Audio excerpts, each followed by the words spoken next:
Folks, Black Star Network is here. Hold no punches! I'm real revolutionary right now. Black power. Support this man, Black media. He makes sure that our stories are told. Thank you for being the voice of Black America, Roland. Stay black. I love y'all. All momentum we have now, we have to keep this going. The video looks phenomenal. See, this difference between Black Star Network and Black-owned media and something like CNN. You can't be Black-owned media and be scared. It's time to be smart. Bring your eyeballs home. You dig?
Friday, September 13th, 2024, coming up on Roland Martin Unfiltered, streaming live on the Black Star Network. Haitian families in Springfield, Ohio, fear for their lives after false racist claims spread against them, touted by Republican candidates Donald Trump and J.D. Vance. We'll talk to a reporter of the Haitian Times about this unsettling issue there in Springfield. Also, folks, Vice President Kamala Harris continues her post-debate campaign by stopping in the battleground state of Pennsylvania. She's set to speak in about 30 minutes. We'll carry her speech live right here on the Black Star Network. The Justice Department's investigation into facilities run by the Texas Juvenile Justice Department found conditions violate the U.S. Constitution and cause children serious harm. The White House today hosted its first Black Excellence Brunch. I was there and will certainly share what President Biden had to say. Also, folks, we'll talk about, again, the presidential race, what is unfolding, and the continuing focus on black men. It is time to bring the funk on Roland Martin Unfiltered on the Black Star Network. Let's go. He's got it. Whatever the miss, he's on it. Whatever it is, he's got the scoop, the fact, the find. And when it breaks, he's right on time and it's rolling. Best believe he's knowing. Putting it down from sports to news to politics. With entertainment just for kicks, he's rolling. It's on go, roll, roll, y'all. It's Roland Martin, yeah. Rolling with Roland now. He's funk, he's fresh, he's real, the best, you know he's Roland Martin now.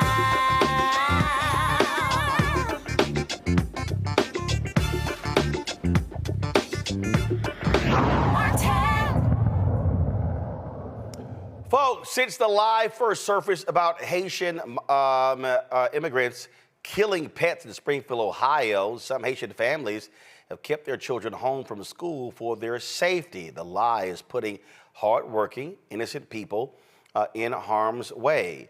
In Springfield, officials there have made it very clear that these accusations are vicious lies. In response to recent rumors alleging criminal activity by the immigrant population in our city, we wish to clarify that there have been no credible reports or specific claims of pets being harmed, injured, or abused by individuals within the immigrant community. Additionally, there have been no verified instances of immigrants engaging in illegal activities such as squatting or littering in front of residents' homes. Furthermore, no reports have been made regarding members of the immigrant community deliberately disrupting traffic. Thank you. Now, today, 2 schools had to be evacuated as a result of threats made there as well. Folks, this is shameful, what is going on there. Haitian Americans across the country have been up in arms. There was a big news conference yesterday in New York City.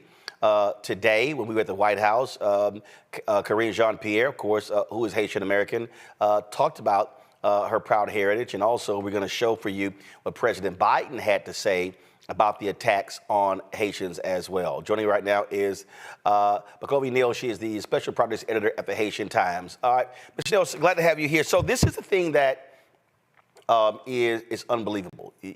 We are watching in real time Republican candidates, Senator J.D. Vance, oh, I'm getting phone calls from my constituents, as if these Haitian immigrants are not his constituents.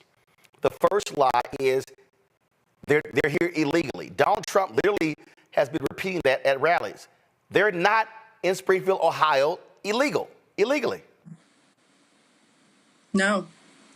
And that's the thing. It's funny that these claims came up just a few days before the first presidential debate and so close to the election, Roland. And it wasn't really surprising for us at the Haitian Times to really see it reach this level, because this type of rhetoric, we're used to it, right? We've felt it and dealt with it before in different places across this country. And I think for folks who don't know, I have to just do a quick primer on Haitians and Haitian Americans. We're about 1.5 million people in the U.S., okay? And we've been in the U.S. settling here for the past 50, 60 years. In the past few years, after the assassination of Jovenel Moïse, the exodus of Haitians from Latin America, we've had people land here under temporary protected status, okay, through the family reunification program and now the Biden humanitarian parole program to come here legally. So, that's the first lie, as you said. And a lot of towns like Springfield, they've wanted and needed a lot of our recent immigrants, not just Haitians, but people from all over the place. And so when you see cities like Springfield getting a boost from all this migrant labor and people are starting to see the effects of it, others are going to be mad. And so when you have MAGA, you have people online spewing whatever they can spew, it's natural for them to take that and try to continue to use it to distract us, right, from the election and to divide us. Unfortunately, it has real consequences, like the bum scares, the schools shutting down, and people literally feeling like they can't go to Walmart without having to deal with some sort of attack, right? And so that's where we are. Unfortunately, this is not unique to Springfield, Ohio. It might be getting coverage more than anywhere else, but this is not a unique situation. This type of thing has been happening all over the country in towns that are seeing more immigrants, more Black immigrants, right, come in without the proper resources to help them settle in here. Listen, I wrote an entire book called White Fear, How the Browning of America is Making White Folks Lose Their Minds. And that's exactly what's happening right now. White folks in Ohio, they're losing their minds. And so what you have is these white people who, in their mind, you hear it. We got housing issues. They're taking our jobs. They're taking our housing. First of all, Springfield, Ohio, you were dying. Yes. You were literally dying. Your tax base was dying. Jobs were lost. You had a housing crisis because you didn't have folks living there. And so Haitian immigrants looking for opportunity, all of a sudden, they come there. You have business owners who are saying, thank God folks arrived. And exactly. So now all of a sudden, and they're paying taxes. They're paying sales tax. They're buying goods and services. They're doing all of those different things. That is the reality. Mm-hmm. Mm-hmm. Yeah, and so it's really funny because we're actually headed to Ohio to have what we call community conversations with our communities because there are so many new nascent Haitian communities popping up all over these heartland towns like Springfield, right? People are bypassing New York, Miami, Boston, our traditional enclaves, and going straight to places like Indiana, Springfield, and rural areas outside of Detroit and Michigan. And part of that, we got to say this here, mm-hmm. 1 second. Part of that is because of the policies of President Biden, Vice President Harris, how manufacturing has been rebounding. And so those places, they're like, we're looking for workers. We're looking for people who can do the job. And so whether they're Haitian immigrants, whether they're Venezuelans, whether they are Mexican, whether they're from other countries, they're going where the opportunities are. And also cost of living is lower and the ability to be able to get a job and work. That's what's going on.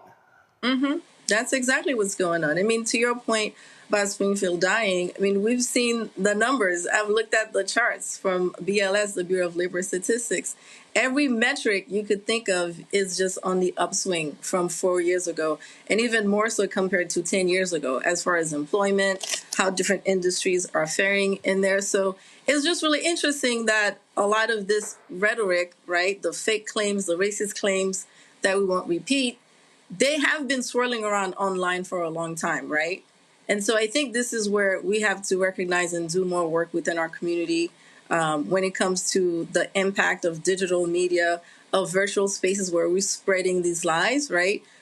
These have been swirling around for a very long time, the bullying, the cyber bullying, the harassment, all of it, right? And because so many people picked it up, it ended up in J.D. Vance's mouth and then up on the debate stage, right? And unfortunately for some of us, we took that and amplified it further. So we have to be mindful about the fact that this is a strategy the right-wing Republicans have said, has been useful for them, with things like DEI and critical race theory, right, and other progressive type of efforts where it starts out being attacked or some crazy rumor shows up somewhere on 4chan and it gets enough play and steamrolls online that it ends up on Truth Social and whatnot. And so I think we need to do a better job with our own communities about how to respond when we do hear and see things like this, right? So we can stop the letting these things just spread like wildfire and spreading the rumors, even if it's to express outrage and all of that, right? It would really be helpful to see our communities, our leaders pay more attention and advocate for something specific, right? In terms of action to help states, cities, municipalities, different local governments actually respond to the influx that they're getting. We know these people are coming. The manufacturing sectors, all of these employees said they wanted these people to come. So it shouldn't be a surprise to cities or be left up only to the cities to deal with these influxes. There should be a more comprehensive way to respond to immigration so that it's not just an issue of, okay, we're at the border, who comes in or out, who gets to come in, who has to stay. But once that person comes in, what is that experience going to look like for their neighbor, the teachers at the school, and vice versa, right? If we don't do that work to help people settle in and integrate, we're always going to have these issues. Well, look, certainly let us know when those community conversations will be taking place. We appreciate you joining us. Thank you so much. All right, folks. This is what that idiot Donald Trump had to say today.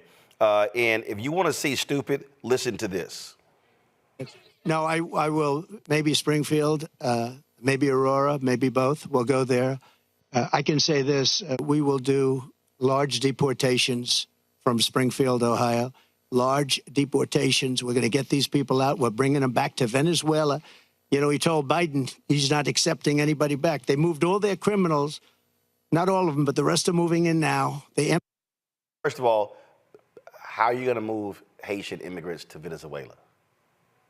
Again, that just shows how stupid these folks are. Singer John Legend weighed in on this. He's a native of Springfield, Ohio, and dropped this video on yesterday.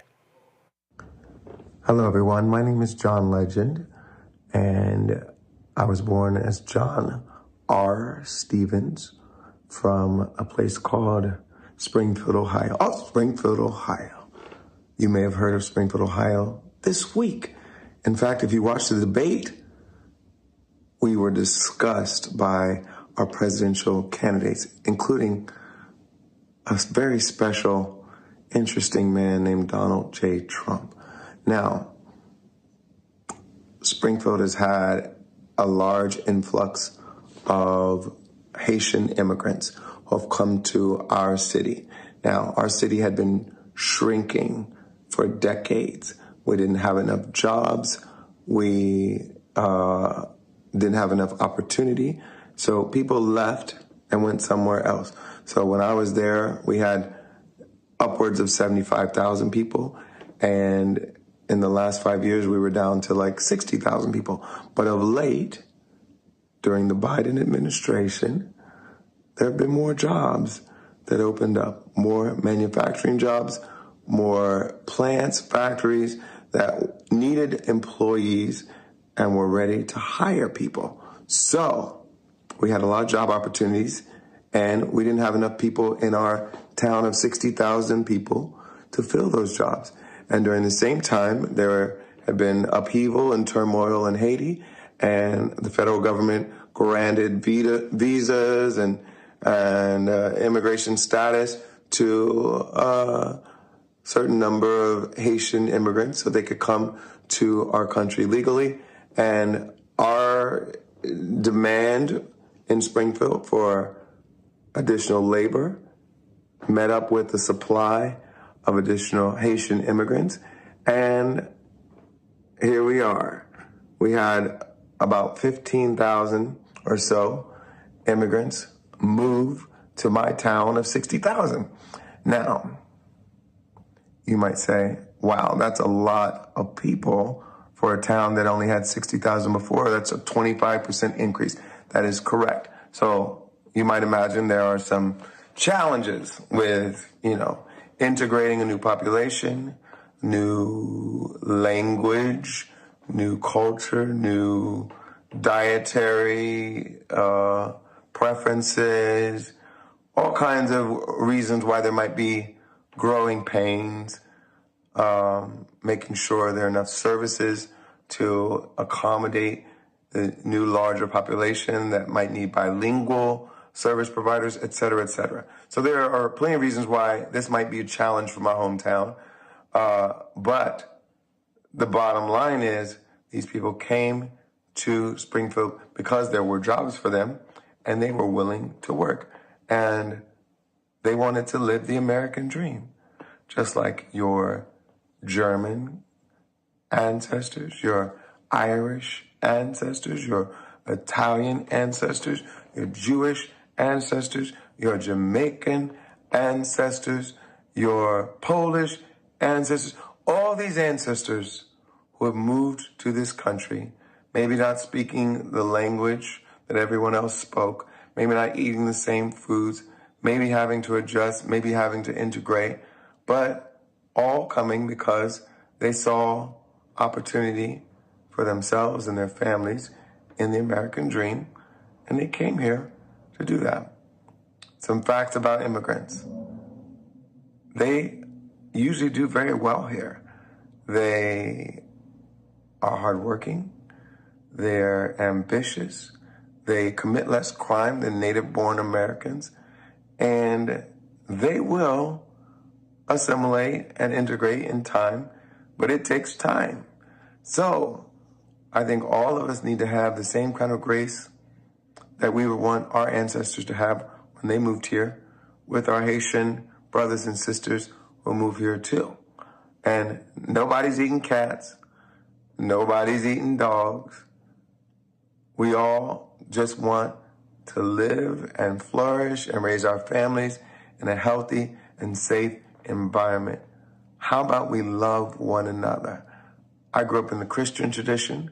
We said to love our neighbor as we love ourselves and treat strangers as though they might be Christ.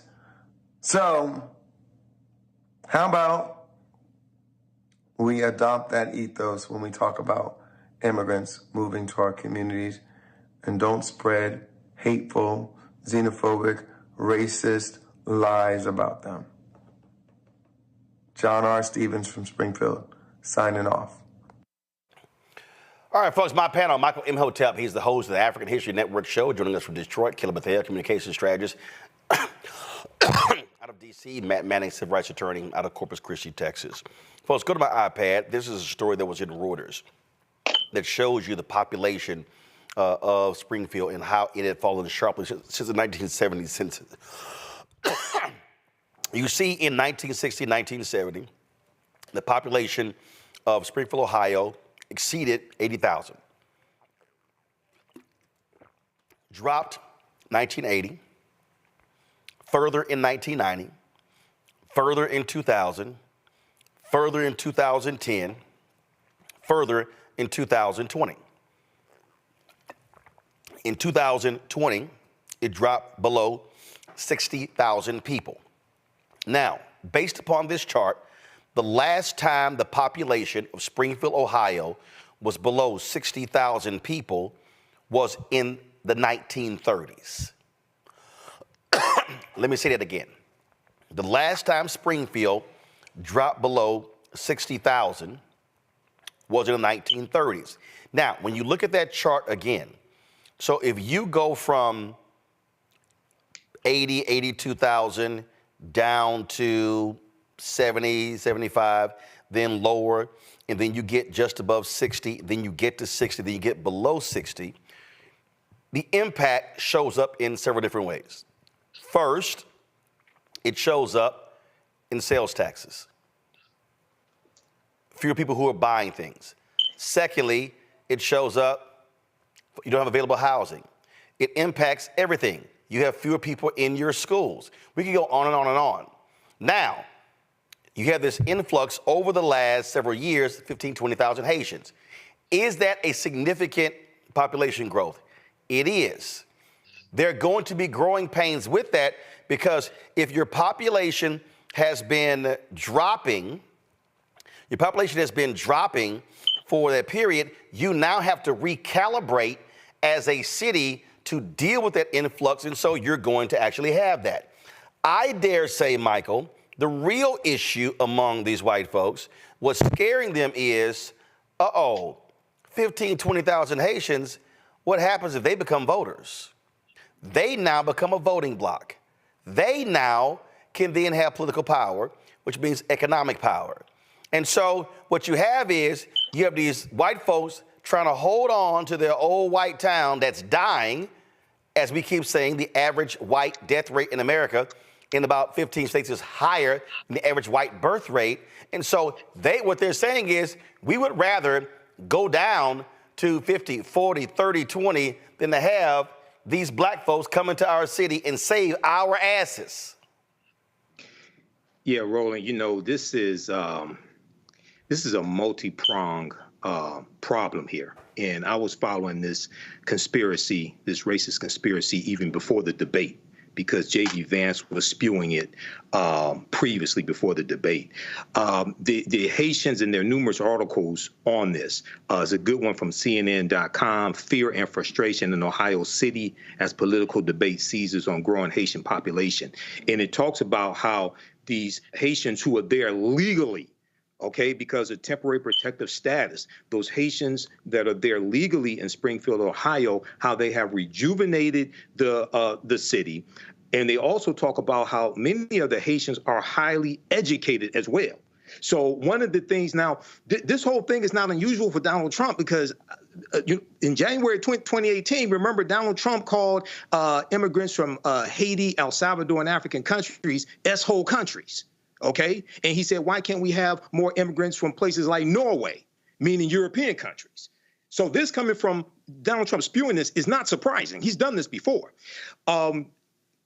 America owes a debt to Haiti.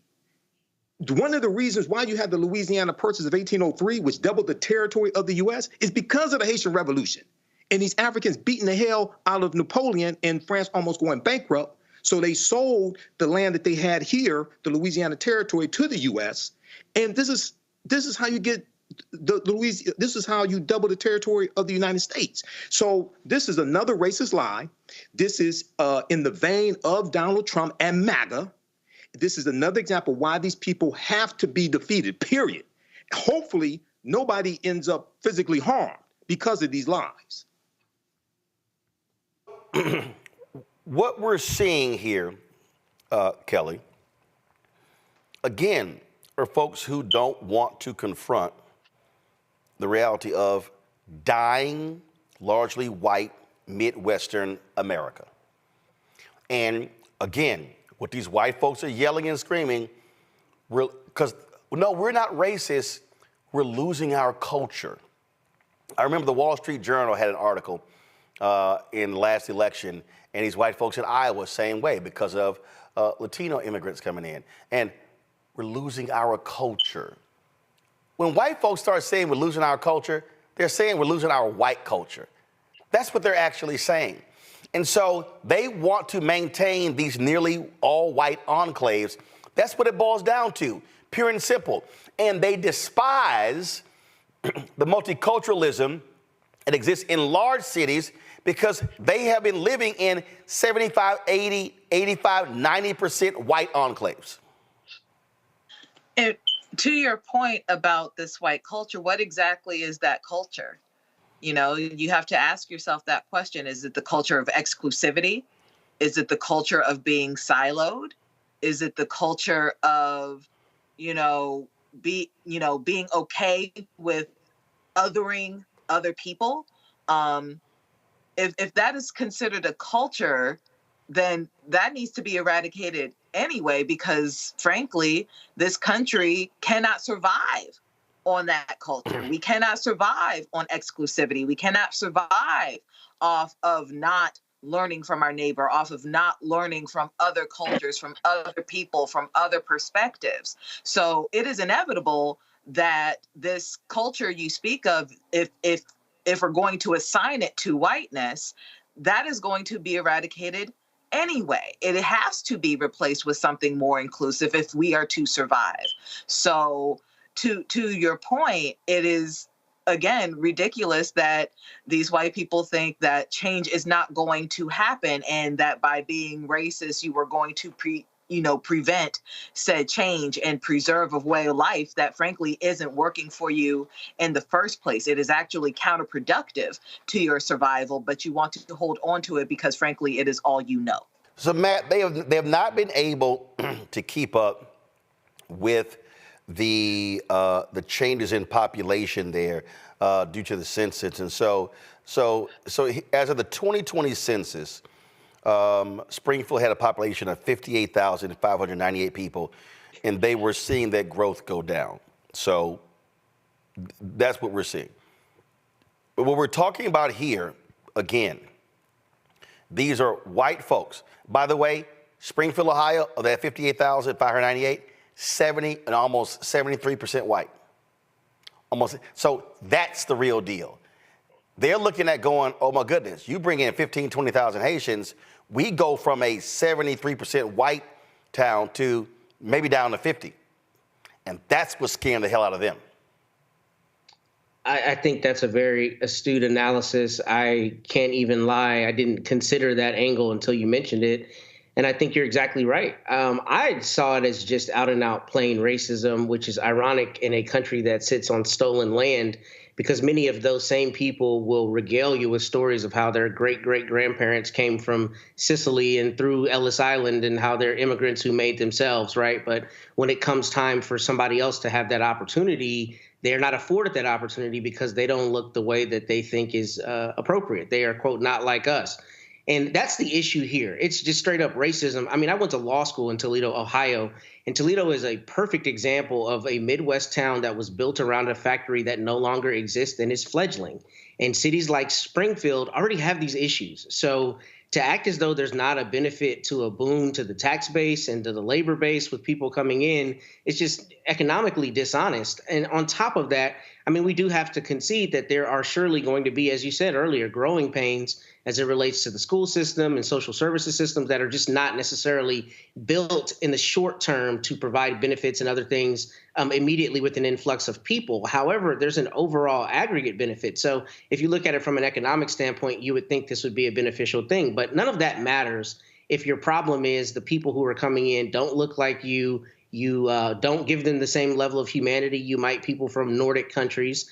And ultimately, you know, the mongrelization that we see of the Haitian immigrants and Black immigrants, the fact that they're not even put on the same level by people like former President Trump and talking about them coming from certain countries as opposed to people from countries he thinks are permissible. I mean, that's what it comes down to me. It's just straight up racism. And it's sad that it's not only xenophobia from an ideological standpoint, but that people are literally having to shut down schools because there are bomb threats and things coming in from unsubstantiated allegations. We shouldn't live in a country that's like that. But we know the reality is when white homogeneity is threatened and white comfort is threatened, then you get violence. And that's what you're seeing here. So at the White House today, this is what President Biden had to say when he spoke at the Black Excellence lunch on the South Lawn. I want to take a moment to say something like so many Americans like Karine, as he pointed out, a proud Haitian American community that's under attack in our country right now. Simply wrong. There's no place in America. This has to stop what he's doing. It has to stop. Now, thank you all for being here this historic day. Today, we recognize that this nation would not exist, and this is literal, without the blood, sweat, and tears, without the determination, dreams, and contributions of Black Americans. That's a fact. This place wouldn't exist. At the White House briefing, Karine Jean-Pierre also spoke to this issue, and as I said, she is Haitian American. Listen to this. But do you take this personally when the community is a target of attack as it is at the moment in Springfield? I take it personally when any community, any vulnerable community is attacked.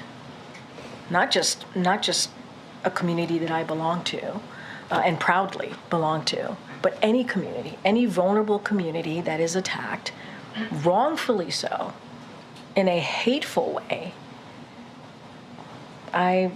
One of the things that I'm proud about in being part of this administration is that we condemn that type of stuff. We condemn that type of hateful language. That's what I'm going to continue to do. And I get to do that on behalf of President Biden, who also condemns that type of hateful rhetoric, as you have heard him today and many times before, when a vulnerable community is attacked.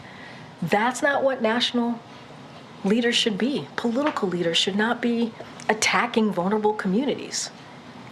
Folks, we're going to go break into that. Vice President Kamala Harris is right now speaking in Wilkes-Barre, Pennsylvania. Let's go live there. Criminalize healthcare providers, to punish women. Now more than 20 states have a Trump abortion ban. Many with no exceptions for rape and incest, which is immoral. To tell a survivor of a violation to their body that they don't have a right to make a decision about what happens to their body next? That's immoral. And let us agree, one does not have to abandon their faith or deeply held beliefs to agree the government should not be telling her what to do. Not the government. And I will tell you, when Congress passes a bill to restore reproductive freedom, as President of the United States, I will proudly sign it into law. Proudly.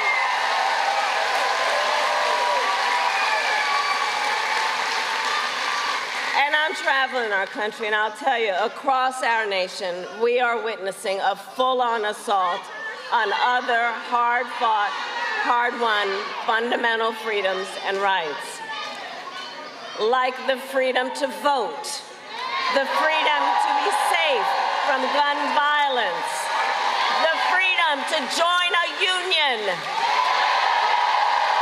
and the freedom to love who you love openly and with pride.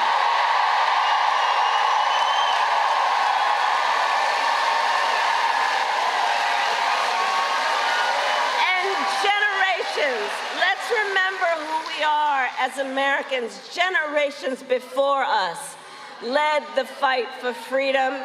And to the friends here, I say, the baton is now in our hands.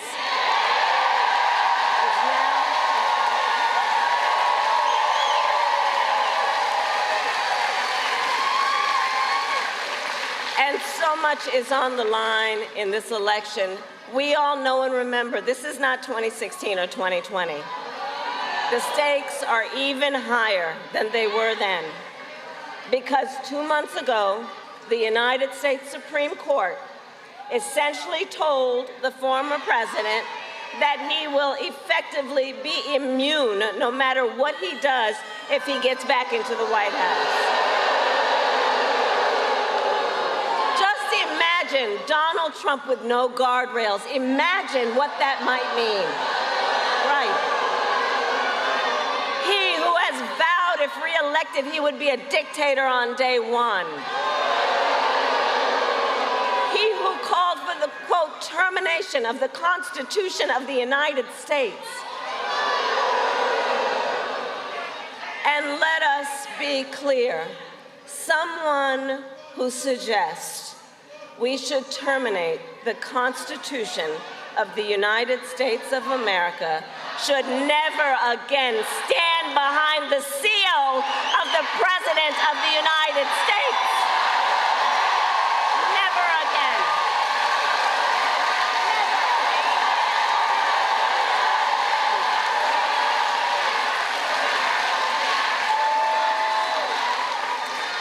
So Pennsylvania, it all comes down to this. We are here together because we love our country. We love our country. And we who are here understand the awesome responsibility that comes with the greatest privilege on earth, the privilege and pride of being an American.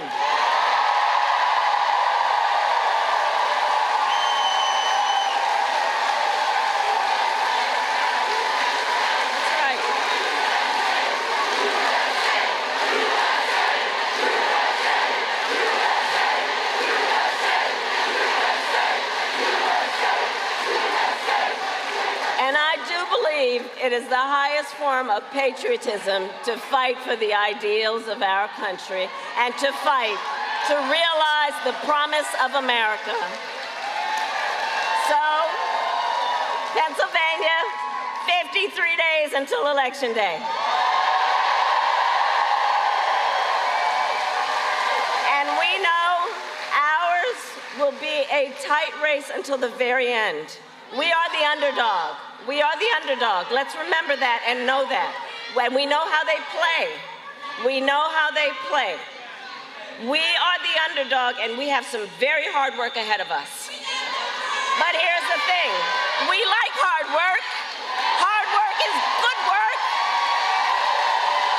And with your help, we will win. We will win.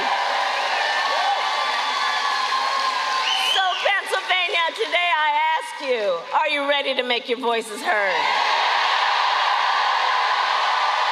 Do we believe in freedom? Do we believe in opportunity? Do we believe in the promise of America? And are we ready to fight for it?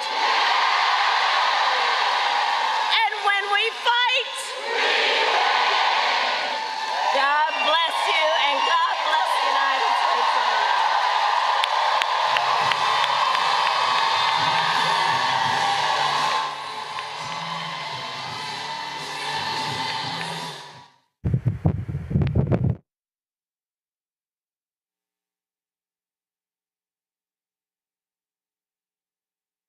Talk over it.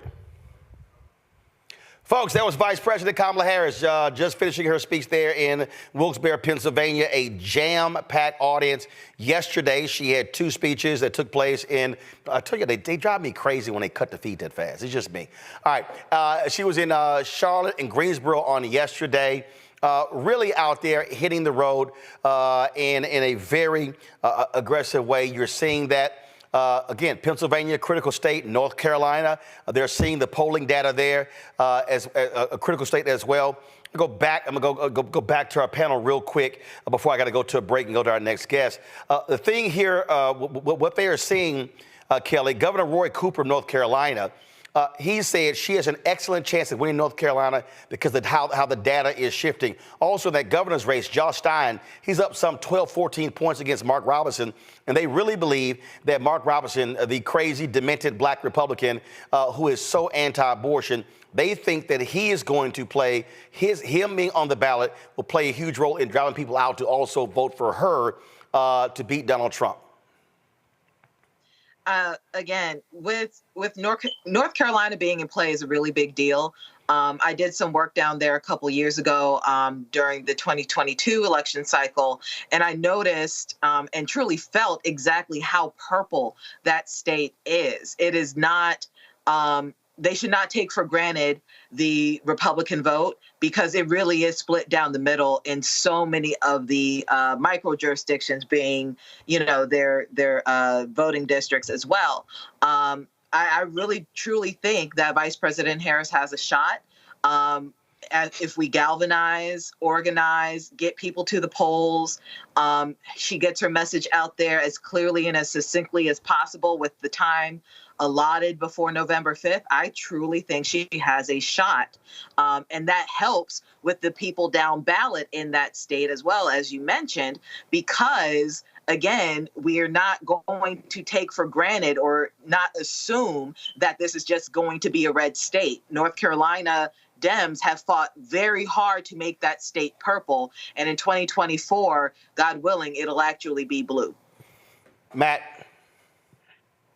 I don't have anything to add, really. I think Kelly hit the nail on the head. I think the momentum, not only from the debate, but just from the what the polls are showing, shows that not only do I think Vice President Harris has a good chance, I think she's going to win. And I think Lichtman predicted that the other day, and he's been correct in 38 or in the last several presidential elections since 1984, I believe. He's been correct every time except for twice using his metrics. And it just looks like the tide has shifted pretty clearly. And, I think the debate, I'm sure you talked about it robustly on the show on Tuesday. I didn't get a chance to watch it, but I think the debate and the response to the debate has been very effective for her campaign, because for the same reasons it was ineffective for Mr. Biden before, it's very clearly effective for her now, particularly because of how strongly she appeared in that debate. So I think forward for them, just keep building that momentum, and I'm seeing it's going to be victory for her in November.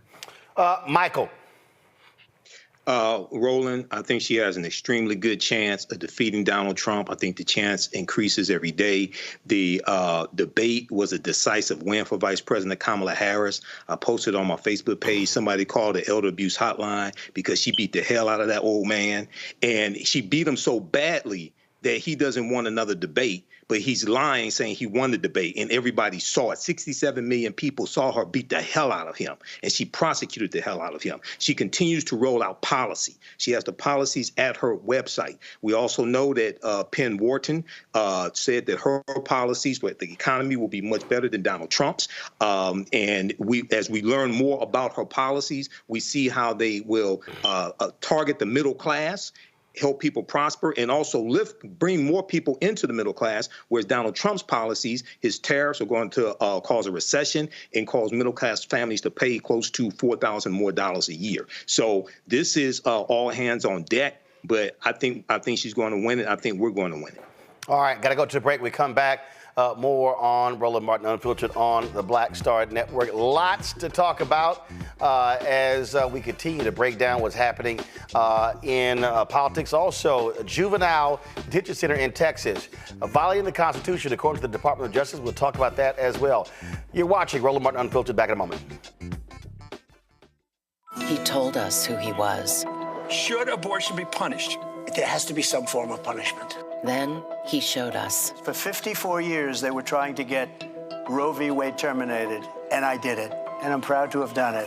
Now Donald Trump wants to go further with plans to restrict birth control, ban abortion nationwide, even monitor women's pregnancies.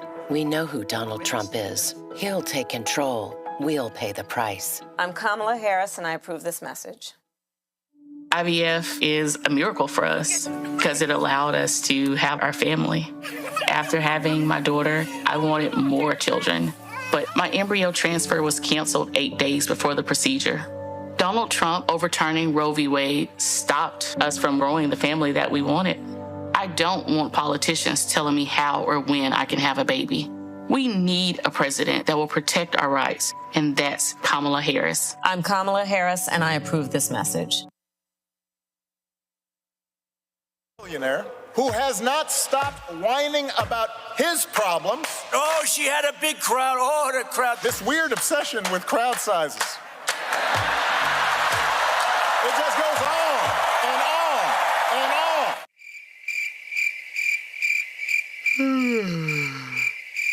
America's ready for a new chapter. We are ready for a President Kamala Harris. I'm Kamala Harris, and I approve this message. In 2016, Donald Trump said he would choose only the best people to work in his White House. Now those people have a warning for America. Trump is not fit to be president again. Here's his vice president. Anyone who puts themselves over the Constitution should never be president of the United States. It should come as no surprise that I will not be endorsing Donald Trump this year. His defense secretary. Do you think Trump can be trusted with the nation's secrets ever again? No. I mean, it's just irresponsible action that places our service members at risk, places our nation's security at risk. His national security advisor. Donald Trump will cause a lot of damage. The only thing he cares about is Donald Trump. And the nation's highest-ranking military officer. We don't take an oath to a king or a queen or a tyrant or a dictator. And we don't take an oath to a wannabe dictator. Take it from the people who knew him best. Donald Trump is a danger to our troops and our democracy. We can't let him lead our country again. I'm Kamala Harris, and I approve this message. The overturning of Roe almost killed me. I had a blood clot in my uterus that caused my labor to have to be induced because of the overturn of Roe v. Wade. I wasn't able to get life-saving treatment sooner. I almost died. And that's because of the decision that Donald Trump made. I was able to get Roe v. Wade terminated, and I'm proud to have done it. The doctors and nurses were afraid that if they treated me in the incorrect way, that they would be prosecuted for that. And that's appalling. Donald Trump says that women should be punished. Do you believe in punishment for abortion? There has to be some form of punishment. For the woman? Yeah. I believe that women should have reproductive freedom to make the choices about their own bodies. 4 more years of Donald Trump means that women's rights will continue to be taken away one by one by one by one. This has to stop because women are dying. I'm Kamala Harris, and I approve this message. Hi, everybody. I'm Kim Coles. Hey, I'm Donnie Simpson. The overturning of Roe almost killed me. I had a blood clot in my uterus. Yo, it's your man Dion Cole from Blackish, and you watch Roland Martin, Unfiltered.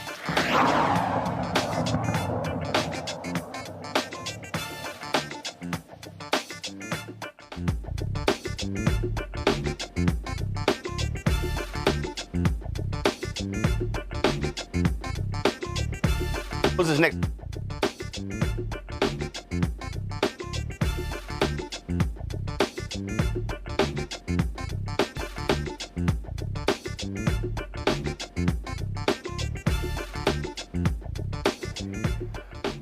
Folks, a group of black Texas clergy who brought to light allegations of mistreatment at the Dallas Juvenile Department says they want to play a role in the changes after a state report confirmed many of the concerns about what was going on at the Henry Wade Juvenile Justice Center. The report found that personnel unjustly used a special needs unit, secluding children in cells for up to 5 days, frequently confined juvenile residents inside of their cells, and the staff falsified records and observation reports. The Dallas Black clergy is now calling for an independent review, more accountability, and community input in the search for the new executive director. In addition to that, the Department of Justice has also been looking into what's happening in Texas as well. Joining us now is one of the Dallas Black clergy's founding members, Reverend Dr. Michael W. Waters. Glad to have you here.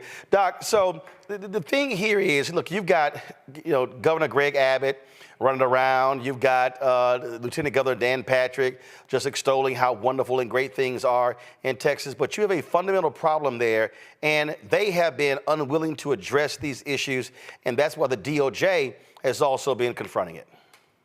Absolutely, and these concerns are grave concerns. Just 2 summers ago, there were reports of young people in the Texas facilities who were drinking their own urine because of lack of access to water. When you come to what we are experiencing right now in Dallas County, you have young people who were held for up to 5 days in a cell. Right now in our community, you can only keep a dog on a leash for 3 hours in a 24-hour day. And yet young people were kept in their cell for 24 hours a day for 5 days. That literally means that we are treating dogs better than children in Dallas County. And it is a shame before God. And so we, as the Dallas Black clergy, along with allies and colleagues in the fight of justice, are seeking to illuminate this issue and to hold those accountable who have harmed our children. Now, it was 3 years ago where the Department of Justice, go to my iPad, 3 years ago the Department of Justice announced their investigation into conditions at 5 juvenile facilities in Texas. You're talking about just in Dallas County. So it was 5 different centers where they were talking about there. And again, that was 3 years ago.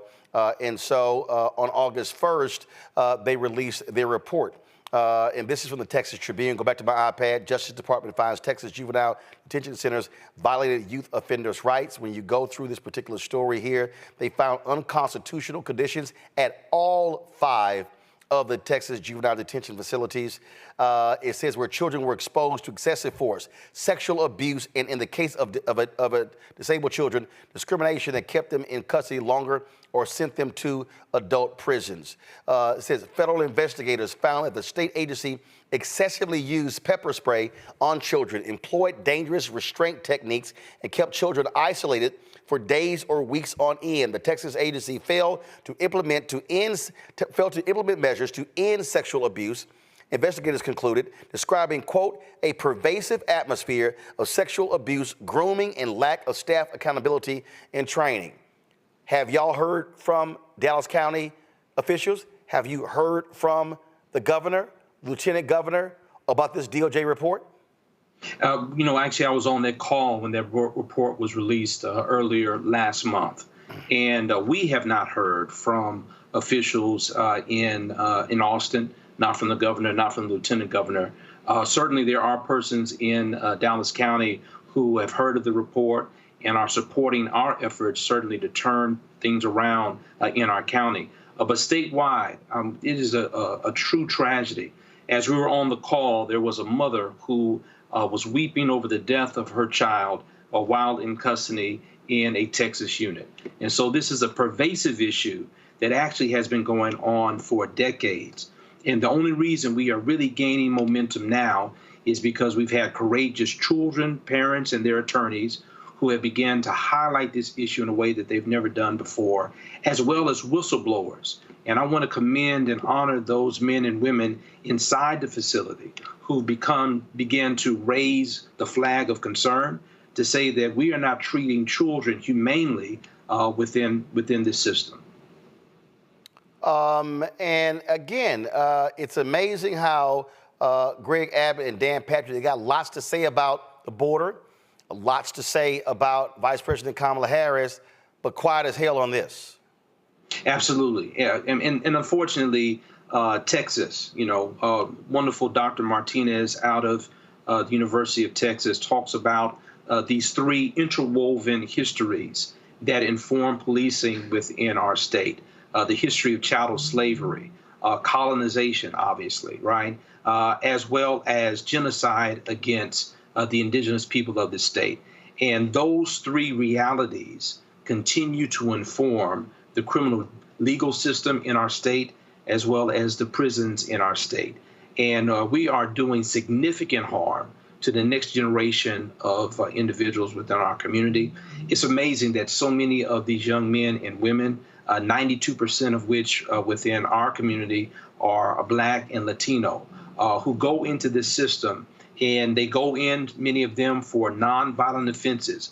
But due to the trauma, the terror, the horror that they experience within this system, it impacts them psychologically, and they have far greater issues leaving the center than they did before they went in. A system that is supposed to rehabilitate, in fact, is traumatizing and terrorizing our youth and increasing threats to public safety. All right, then, Pastor Waters, we appreciate it. Thanks a lot. Listen, thank you. Matt, I want to start with you. I grew born and raised in Texas, and I remember, and it goes to show you when you talk about how much they were in the news, the name Federal Judge William Wayne Justice. So William Wayne Justice literally oversaw the Texas prison system for like almost 30 years.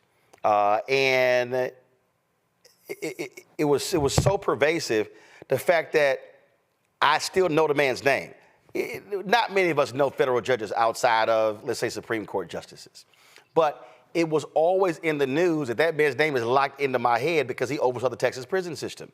They built new prisons there with no air conditioning. You literally have Republicans in Texas who are so shameful and despicable. They want to go back to the 1920s and 30s and 40s in terms of how you treat inmates. They don't care. These people are ghouls. They're evil. And for them to say nothing about this, the sexual abuse of children in the facilities, and Abbott and Patrick say nothing, they should be firing folks left and right. They're not. No, and they don't care unless it involves a gun or a church or some political point to be made, or, arming teachers or some other asinine policy response to a sad, heinous thing that's happened, instead of making good policy decisions. I want to, include a few things in my response here that I think will give you context. I mean, you talk about no air conditioning. I am literally preparing to file a case where a woman died in a TDCJ facility, despite being diagnosed with a heat-related diagnosis, despite asking for water for several days, despite all the inmates pleading for her. TDCJ decided not to give her water. She died, and the reason is she died of a health-related complication. This is happening in Texas prisons, and you hit the nail on the head. I mean, you said it better than I could say it. They do not care about inmates. That's the reality. When somebody comes into my office and wants to hire me on a jail case, I tell them, you have to recognize that they are not going to care about your loved one as a full person. And that's the reality of this. Now, what makes this especially difficult to, listen to and heinous is that you're talking about children, obviously. And it's really interesting you brought up Judge Justice, because right now, Judge Janice Jack, another federal judge here in Texas, has a prolonged case where she has been repeatedly finding and hitting our CPS system here in Texas, the Child Protective Services system, for a number of abuses that have happened to children in the system. And I think, if I remember correctly, she's fined CPS like upwards of several $1 million for repeated offenses when evidence has come before her that CPS is not protecting children. So there is a current case that is a good barometer to show TDCJ, or rather TJJD here, the Texas Juvenile Justice Division, what a federal judge will think of when they see that. And I think one of the things that's actually a bright spot here in this DOJ report is one of the U.S. attorneys that's in there is Jaime Esparza. I've met him before. He's the former DA of El Paso for like 30 years, and he was one of the kind of leaders with the prosecution of domestic violence in this state, and he is a hard charger. I mean, just to be frank, he's a prosecutor who's not afraid to bring a case. So it would be interesting to see if him and his attorneys in the Western District bring some kind of case against the TJJD officials, because not only do you have them not protecting these children and allowing them to be subject to repeated offenses, but you have guards in there who are lying on the records.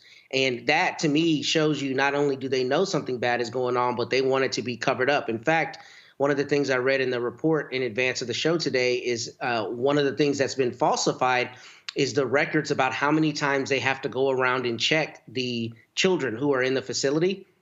And that's a very common issue in prison litigation, where people are not getting medication or not getting medical treatment because the guards are not doing the rounds that they need to do. So if you have guards who are actively lying on records about how many times they went to see children, that can not only have a measurable effect on medical issues, but can also have a measurable effect on other violence issues, including sexual abuse and other things. So I'm hoping that this transitions from a report to actual litigation.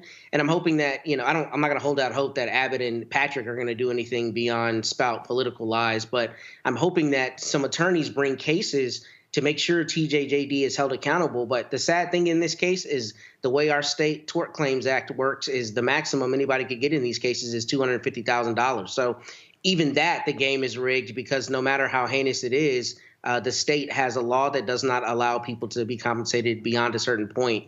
But the bigger issue is we need to make sure that this is litigated robustly in the courts, because these are children, and the way that we protect children in an incarceral context is much different. It should be much different than the way adults are protected. But adults need to get a basic level of humanity that they are not also getting in our Texas prisons. All right, then. Hold tight 1 second, folks. Going to a break. We come back. We're going to talk about this mysterious case of a black man found at the base of a tree in North Carolina. Reverend William Barber is calling for a full-scale investigation. We'll also talk about the end of the first week in the federal trial of three of the former cops who brutally murdered Tyree Nichols. You're watching Roland Martin Unfiltered on the Black Star Network. Don't forget to support the work that we do. Join the Bring the Funk fan club, folks. Of course, so you're going to check a money order to P.O. Box 57196, Washington, D.C. 20037-0196. You also, of course, PayPal, R. Martin Unfiltered. Venmo is RM Unfiltered. Zelle, Roland at RolandSMartin.com. Roland at RolandMartinUnfiltered.com. Remember, we told you Cash App, for some reason, we don't know what the hell they're doing, but they're literally capping daily, weekly, and monthly transactions. And so we normally have, of course, our Cash App is normally a $RM Unfiltered. But we have two others that we've added. And so this is our normal one, Cash App, $RM Unfiltered. Then, of course, we have a Uncle Roro Martin. You got that one as well. And then we have the Black Star Network, $BLK, STARNETWORK. And so use one of those three. We are trying to get it sorted. Trust me, after I posted my video complaining about them, they did reach out to me. No surprise. So we'll see what happens next. And so we'll keep you abreast. So use the QR code for each one of those, or just go right to it. And to please support the show.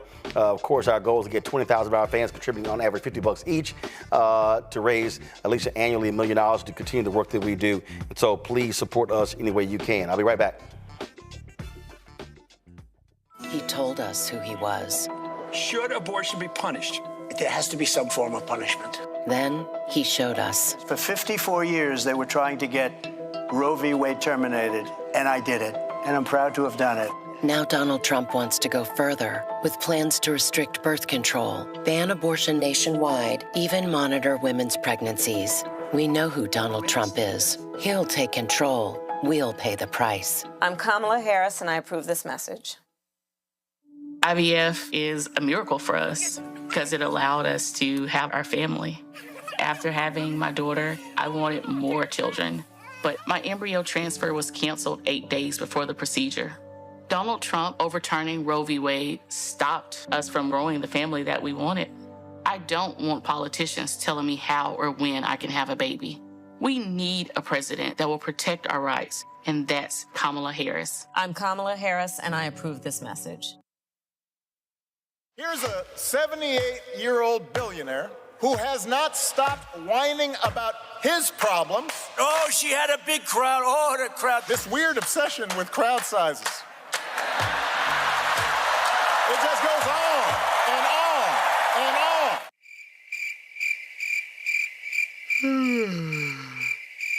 America's ready for a new chapter. We are ready for a President Kamala Harris. I'm Kamala Harris, and I approve this message. In 2016, Donald Trump said he would choose only the best people to work in his White House. Now those people have a warning for America. Trump is not fit to be president again. Here's his vice president.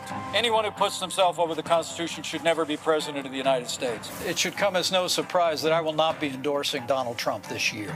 His defense secretary. Do you think Trump can be trusted with the nation's secrets ever again? No. I mean, it's just irresponsible action that places our service members at risk, places our nation's security at risk. His national security advisor. Donald Trump will cause a lot of damage.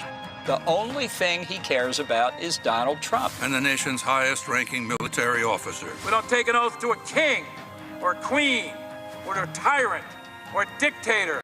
We don't take an oath to a wannabe dictator. Take it from the people who knew him best. Donald Trump is a danger to our troops and our democracy. We can't let him lead our country again. I'm Kamala Harris, and I approve this message. The overturning of Roe almost killed me. I had a blood clot in my uterus that caused my labor to have to be induced because of the overturn of Roe v. Wade. I wasn't able to get life-saving treatment sooner. I almost died. And that's because of the decision that Donald Trump made. I was able to get Roe v. Wade terminated, and I'm proud to have done it.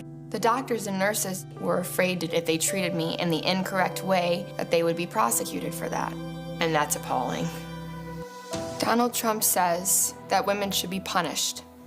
Do you believe in punishment for abortion? There has to be some form of punishment. For the woman? Yeah. I believe that women should have reproductive freedom to make the choices about their own bodies. 4 more years of Donald Trump means that women's rights will continue to be taken away one by one by one by one. This has to stop because women are dying. I'm Kamala Harris, and I approve this message. Boy, Earthquake. And you're tuned in to Roland Martin, Unfiltered.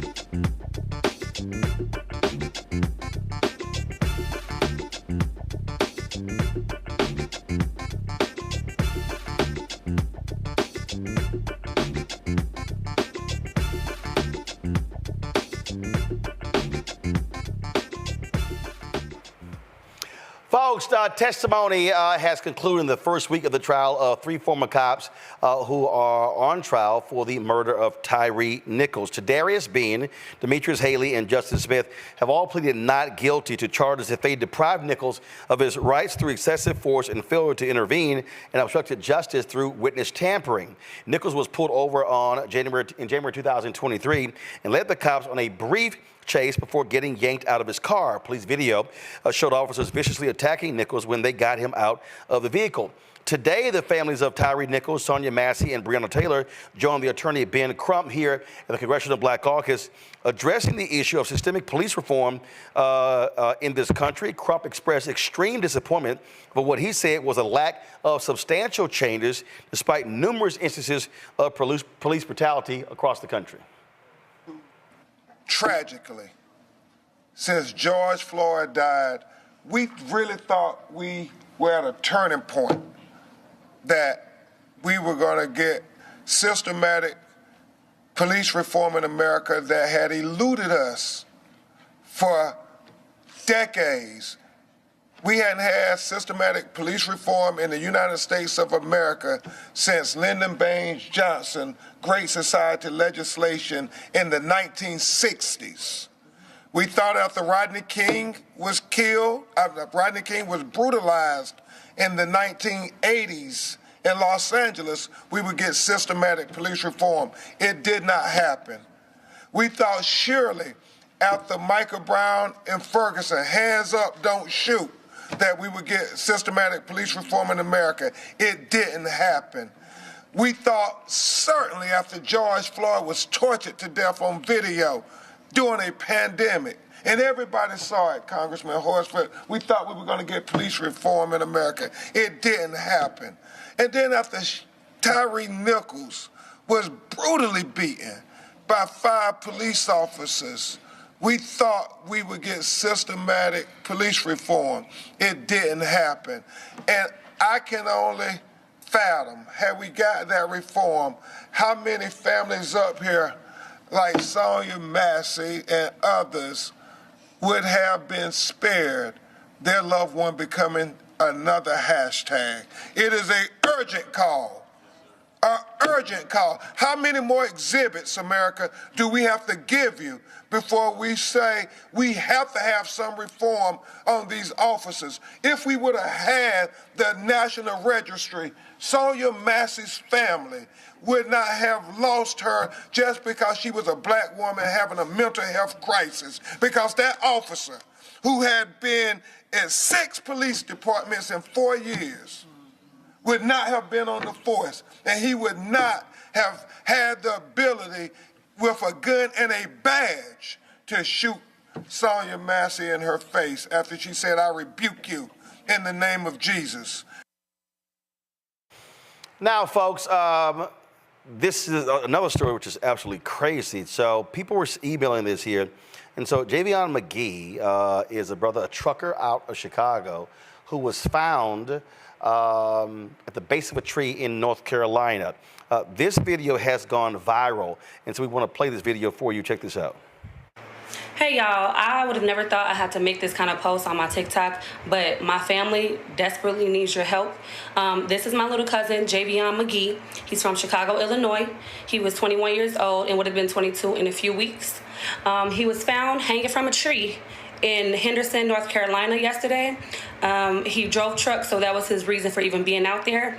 The police officers are trying to say that he went to Walmart and purchased the rope and hung himself. We obviously don't believe that, and we are just asking for your help to push his story out there. This isn't covered on any local platforms.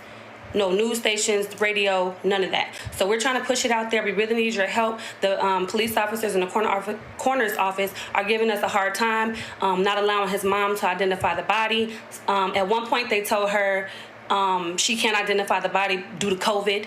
And then the next day, today, they told her the father has to give her permission for that, which he said that he would. She asked if they could send her pictures at least. They told her yes, and then turned around and told her, "Oh, I don't think that you want to see your son like that." Come on. Like, this is just this is just very devastating for my family, and we really need to push this story out there. So if y'all could please repost this video, keep saying his name, Javion McGee, hashtag justice for Javion, and we are gonna fight for him, and we are standing behind my cousin 100%, and they're not getting away with this. So please, share this video. Thank you. Now, folks, just a few moments ago, Reverend Dr. William Barber sent me this statement here. He is calling for a thorough investigation into his death. The death of a young person is hard and painful enough, but in this circumstance, we must have truth and transparency. Hanging, whatever the cause, is not a form of death that can be easily dismissed, particularly here in the South, where it has been used as a weapon of terror against black families for generations.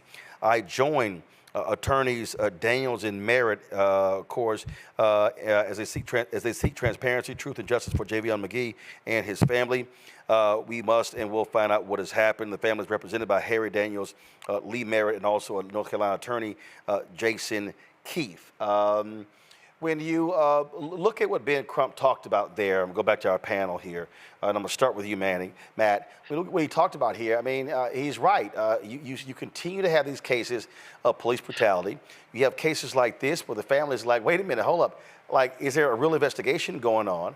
And folks simply want answers. And unfortunately, we continue to have this sort of blatant disregard for the concerns and the feelings of these black families. And you got to ask yourself the question, do you see this happen with non-black folks?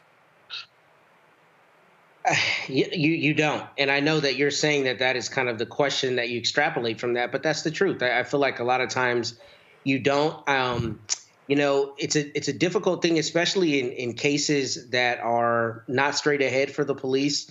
Oftentimes they don't do a good job of communicating to families what it is they're actually trying to accomplish. But, you know, frankly, the corollary here is just like in the medical context. There are a lot of black people who have said historically, I know something's wrong. I tell the doctor, she doesn't believe me, and I find out later that I was right. There was something wrong.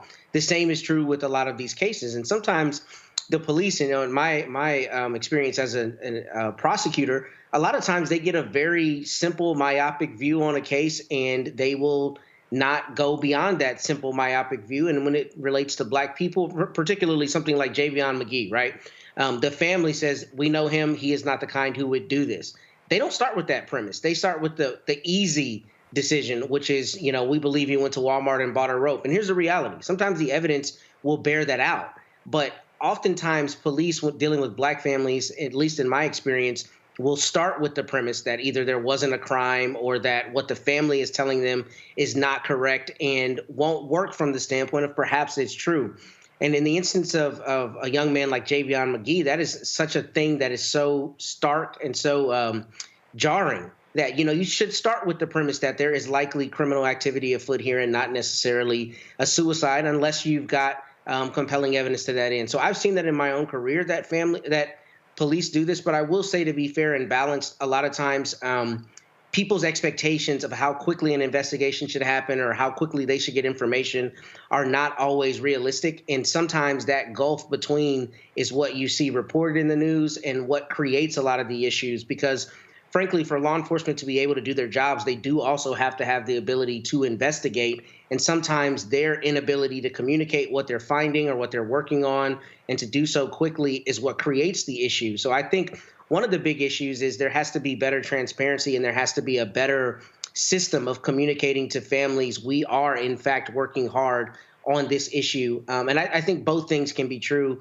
But I have seen that police often do not take black families' complaints at face value and you know, investigate those with the idea that, in fact, there may be something criminal afoot. But I will say, as it relates to Javion McGee, I saw that Jason Keith posted that on his Instagram, and they've got a very, very strong, solid team of people who will investigate and get to the bottom of that. So God willing, there will be answers for that family sooner than later. And the reality is this here, Kelly, when we look at this election, you have a man in Donald Trump who has made it perfectly clear. He wants immunity for all cops, 100% immunity. He wants to bring back stop and frisk. So for any black person, male or female, especially brothers, considering voting for Donald Trump, let's be real clear. He gets back in the Oval Office, there's a bullseye on your back in every single community because he will let cops do what have their way with black people. For sure, and that's terrifying. But something that also you need to consider is if cops have full immunity in the way that Donald Trump has been touting that he will do once he becomes president, what does that say about accountability between the law enforcement departments themselves? What if you have a dirty cop and he kills another cop? You understand what I'm saying? It goes so far beyond just us, right? There are black cops who could be susceptible to legislation that will do something like that, right? It like you can't hide behind a badge, you can't hide behind your job. This isn't something that will just be affecting us civilians. This affects other cops too. It affects all of us. And the fact that this orange Mussolini man just simply does not comprehend the power that he wields accurately anyway. I just feel like he feels like he's a rich kid who just has a bunch of toys to play with, and the toys just happen to be the government. You understand? And the gravamen of this office, like the gravity, the weight, the prestige of this office is just frankly eradicated should this man come in again, just because, you know, he gave you $1,200 that one time that he didn't even do, by the way. Or, you know, you feel like, oh, the economy is so bad and it was so much better under him. Well, he inherited Obama's economy. You know, of course it was better. You know, like there are so many excuses that I'm hearing about why people are going to vote for him, and all of them can be debunked with straight facts and frankly just a modicum of common sense that needs to be utilized ASAP so that, you know, terrorism doesn't happen. Domestic terrorism doesn't happen in this country. And again, Michael, what voters need to understand, especially black voters, Donald Trump does not give a damn about police accountability. Remember, his Justice Department, they wanted to pull back on consent decrees. And so folks can sit here and dance around this stuff and play games with it. When he is openly talking about bringing back stop and frisk, that right there is a non-starter. No one should be remotely consider voting for this fool. Well, any black person considering voting for Donald Trump needs to have their head examined. They're out of their minds and don't understand history, don't understand politics. Donald Trump in April 2024 said he would give police 100% immunity from criminal prosecution for doing their job. When he was at the National Association of Black Journalists, and he was Rachel Scott asked him about Sonia Massey, they asked him about Sonia Massey. He didn't have a good answer about what would happen to the officer who shot and killed Sonia Massey. Okay, and when you look at this, you have Attorney Benjamin Crump there. We know. The George Floyd Justice and Policing Act passed the House of Representatives by a vote of 220 to 212. No Republicans voted for the bill. It was Senator Tim Scott who blocked it. But what people have to understand is a lot of white people in this country think the police department is working just the way it's supposed to work. And now you have attack ads that Republicans have launched attacking Vice President Kamala Harris for saying the protests during when the protests were happening after the killing of George Floyd. She said, you know, these were peaceful protesters. The majority of the protests were peaceful, even though you did have, you know, some fires here and there to take place. The majority of the protests were peaceful. A different approach has to be taken with this, okay? Because a lot of the majority of the people in the House and the Senate that got to vote for a bill that reforms police are white. And they represent a lot of white people that think things are just fine right now. You got to talk about the white people who have been unjustly shot and killed by police as well. Elevate those stories. Bring those white crying mothers into Senate hearings. Have them testify. Bring those pictures of those white people unjustly killed by white people as well. The way that they're approaching this, if you just make this a black thing, you're going to lose, because most of the people who vote for this are white. They represent constituents who think, a lot of them think everything is just fine the way it is. So we will continue to see what happens there. Let's go to Michigan, where a former Michigan officer who assaulted a black man in custody will spend 366 days behind bars. Matthew Rodriguez pled guilty to using unreasonable force against 19-year-old Jaquan Smith while processing him at the Warren City Jail in the fingerprint room in June 2023. Rodriguez also admitted to making false statements about the incident. Court documents state Smith was not physically resisting arrest or attempting to escape. And here we go. Got to go to a break. We come back. We're going to tell you about the settlement in the lawsuit dealing with the Fearless Fund. And we'll discuss that and more right here on Rolling Unfiltered on the Black Star Network. He told us who he was. Should abortion be punished? There has to be some form of punishment. Then he showed us. For 54 years, they were trying to get Roe v. Wade terminated, and I did it, and I'm proud to have done it. Now Donald Trump wants to go further with plans to restrict birth control, ban abortion nationwide, even monitor women's pregnancies. We know who Donald Trump is. He'll take control. We'll pay the price. I'm Kamala Harris, and I approve this message. IVF is a miracle for us because it allowed us to have our family. After having my daughter, I wanted more children, but my embryo transfer was canceled 8 days before the procedure. Donald Trump overturning Roe v. Wade stopped us from growing the family that we wanted. I don't want politicians telling me how or when I can have a baby.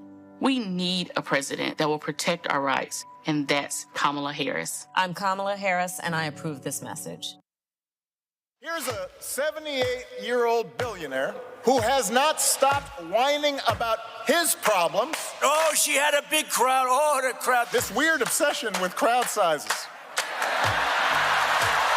It just goes on and on and on.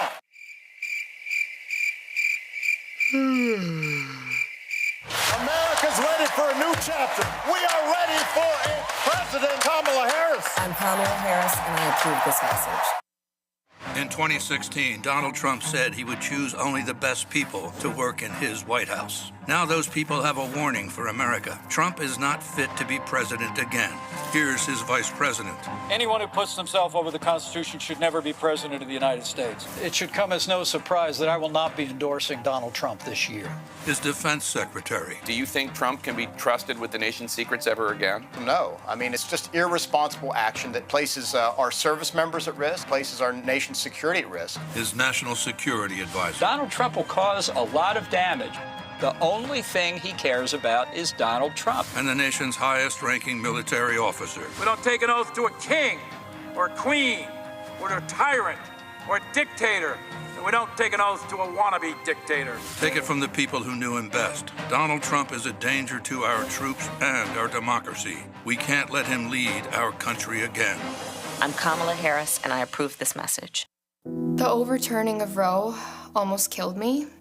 I had a blood clot in my uterus that caused my labor to have to be induced because of the overturn of Roe v. Wade. I wasn't able to get life-saving treatment sooner. I almost died. And that's because of the decision that Donald Trump made. I was able to get Roe v. Wade terminated, and I'm proud to have done it. The doctors and nurses were afraid that if they treated me in the incorrect way, that they would be prosecuted for that. And that's appalling. Donald Trump says that women should be punished.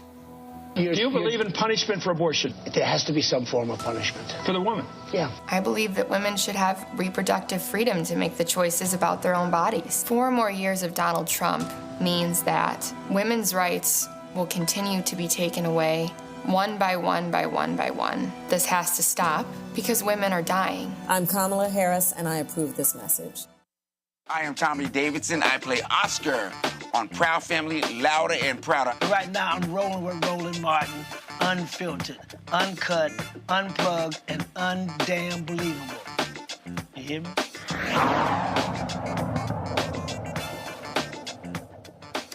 Well, folks, there's been a settlement in the case of the Fearless Fund, a venture capitalist firm out of Atlanta that provided grants to black women and other women of color. They were sued by Ed Blum and his group, saying that this fund discriminated against non-black women. The lawsuit, of course, from the American Alliance for Equal Rights, claimed that the Fearless Strivers Grant Contest, which was open only to black females, was discriminatory. Now, according to an online post by Fearless Fund founder Arian Simone, the grant program was at its end when the court case began in 2023. The fund said that it was motivated to avoid a court ruling to not lead to a Supreme Court decision that could end nationwide minority-based funding.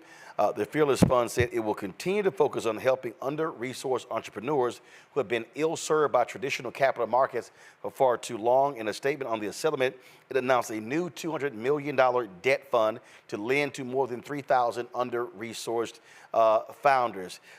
Matt, that particular point there is important because a lot of people don't understand when you're making decisions how you want to proceed.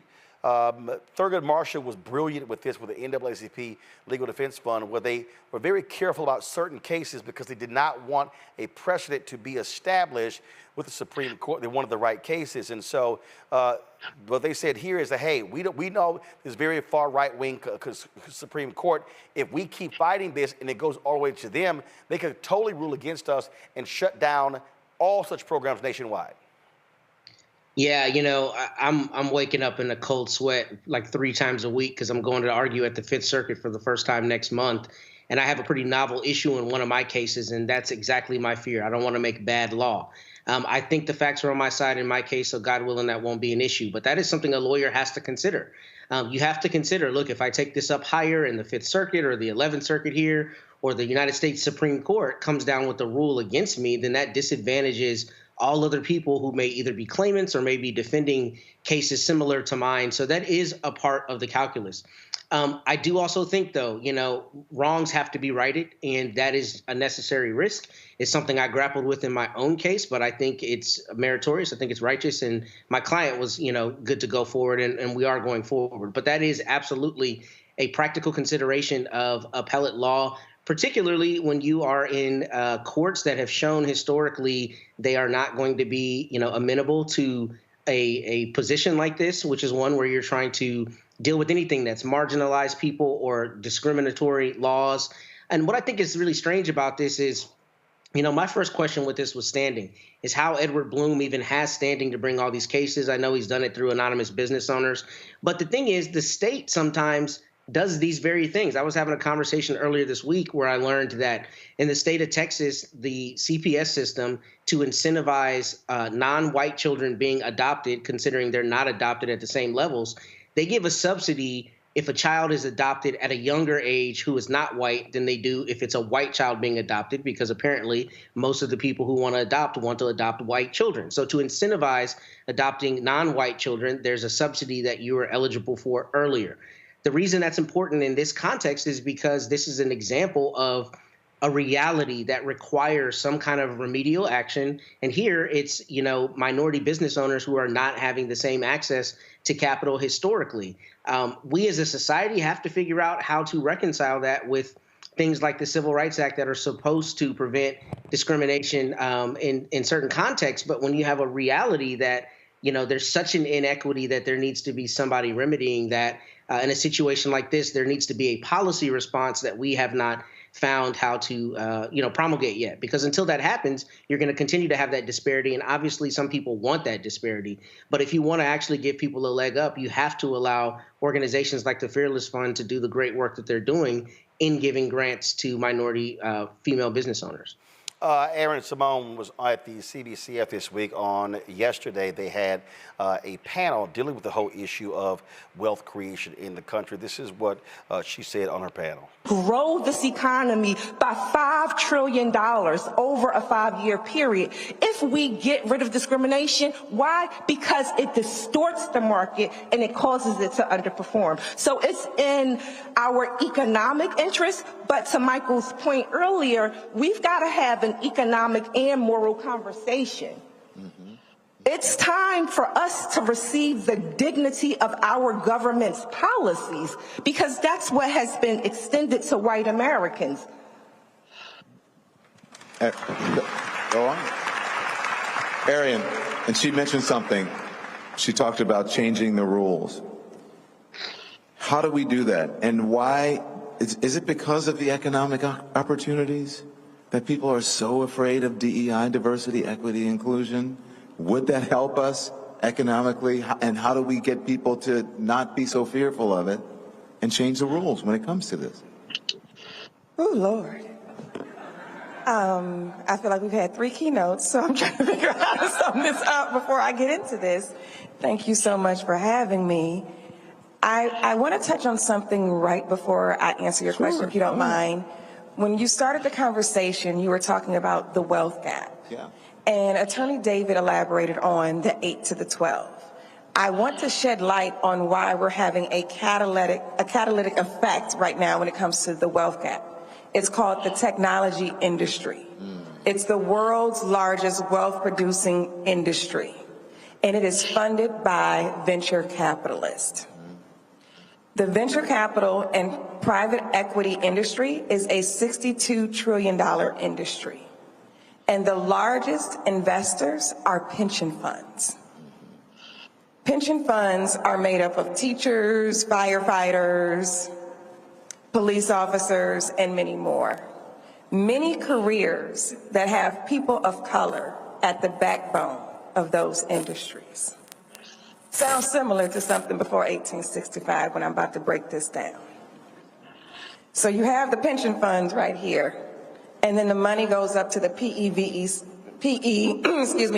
industry, that's $62 trillion. That's controlled by 92% white male. And then that money goes all the way up to the white startups that make these tech companies. And very rarely does it make a full circle impact.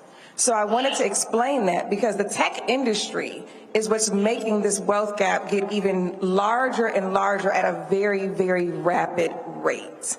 So I wanted to definitely give that clarification. And when you talk about diversity, equity, and inclusion, to answer your question, no one should back away from the term of it. No one should back away from anything because diversity is just good business. The U.S. economy is made up of over 50% small businesses. And when you disrupt the access to capital to small businesses, you are in essence disrupting the whole entire U.S. economy from a macro standpoint. So DEI needs to stay and not die, and everybody needs to just stand strong. Mahalet, I'm going to let you get in, but there's something I just... Kelly, that she said I think is critically important when she talked about pension funds. And what I keep saying to black folks is that we're trying to change stuff from the top with venture capitalists. No, the money's coming from down here. That's public workers. And so what needs to happen is the organization and the mobilization of public workers saying, yeah, y'all not going to take our money and just invest it. We're going to demand stuff on the front end and not wait until you already have received our money and you keep giving it to white folks. Exactly. And to your point, I believe this is where unions come into play and why they're so important. And when you see these union strikes, when you see people being disenfranchised because they want to be in a union, they want to build a union, and they are being blocked by their employers for whatever reason, this all, is connected. It all makes sense. And when we finally understand our collective bargaining power, I think we're really going to make some substantive changes as far as what we were talking about in that clip. Michael. Roland, I'm glad, 2 quick points I want to make. I'm glad you brought up pension funds because I remember back a few years ago when you hosted the State of Black America, one of the things Reverend Al Sharpton talked about is how money managers will take pension fund dollars, our pension fund dollars, and loan it to business developers. The business developers would then come into our communities and gentrify us out of our own communities with our pension fund dollars. But also, we can also choose different areas and investments that our pension fund dollars are invested into as well. A lot of us don't know that we can do that. Secondly, the person that spoke before, Ariane Simone, she talked about $5 trillion and how closing loopholes and gaps in policies, the U.S. economy can grow by $5 trillion. That was a study by Citigroup Bank a few years ago that talked about how the U.S. economy had lost $16 trillion over a 20-year period of time because of racism. And they specifically stated that about $13 trillion in business revenue never flowed into the U.S. economy because African-American entrepreneurs could not access bank loans. They talked about how black workers have lost $113 billion in potential wages over the past 2 decades because they could not get a college degree. Black people could not get a college degree. And lastly, they talked about how the housing market lost $218 billion in sales because black applicants could not get home loans. Well, Vice President Kamala Harris, when we look at policy, $50,000 tax cut for new businesses, that's something that we can take advantage of. And then also when she talks about 3 million new homes being built in her first 4 years in office, that also addresses housing and a generational wealth, having an asset to pass on to future generations as well for African Americans. So all of this is connected to policy, which is connected to who the hell you vote for. Once again, if you're black and you're thinking about voting for Donald Trump, you need to have your head examined. You don't even understand that you don't understand. What I also want to do is I want to play for you a couple of more items here from that particular town hall because it was dealing with wealth creation. And I'm going to talk more about this in an expansive way on Monday, but just go ahead and give me 1 second. Let me go ahead and cue this up. Give me 1 second, y'all. So I wasn't going to go to this, but what the hell? I'm going to go ahead and play it. Let's see here. When Martin Luther King gave the speech here in Washington in the 1960s, the wealth gap between black people and white people was 8-1 in the 1960s. Today, it is more than 12-1. That's important foundation for us to think about how do we close the wealth gap? How do we think about generational wealth? We are in a moment in this country where we can rethink and reconceptualize how we grow into creating generational wealth for people of color. This is not about how much money are you making at your job. That is wages. We're talking about creating wealth. And that is about creating assets, homes, and other assets that you can pass on to your children, to people that your descendants. And that's what we have to think about in this conversation of generational wealth. When you say from a moment of, talk about from a place of aspiration, I want us all to think about how we look at our young people and talk to them about financial literacy. Talk to them about what a balance sheet looks like. Talk to them about what interest rates are. Talk to them about the difference between the Treasury Department and the Federal Reserve and why they need to care. Because the other families are talking to their kids about interest rates. They're talking to their kids about creating bank accounts. And we need to do the same thing if we want to create and close this generational gap, this wealth gap that unfortunately continues to increase. So I think that's where I would want people to focus on and start thinking about, because yes, we can pass all the laws and all the regulations that we want. And I want to thank Chairman Horsford for doing so much of this work with the Black Economic Agenda that they introduced legislation. But a lot of the work is on us.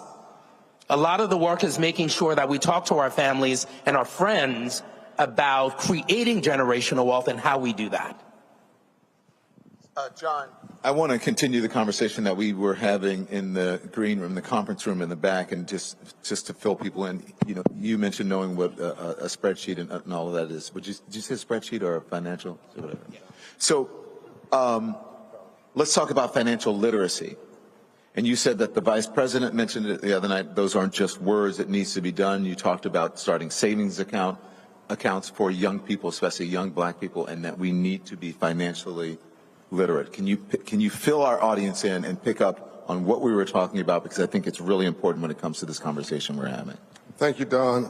Agree with you 100%. Mr. Chairman, thanks for having the vision to do this. We're sitting in a moment in history. History does not feel historic when you're sitting in it. It just feels like another day. But that does not mean the moment is not historic. This is the third Reconstruction right now. Started in 2020.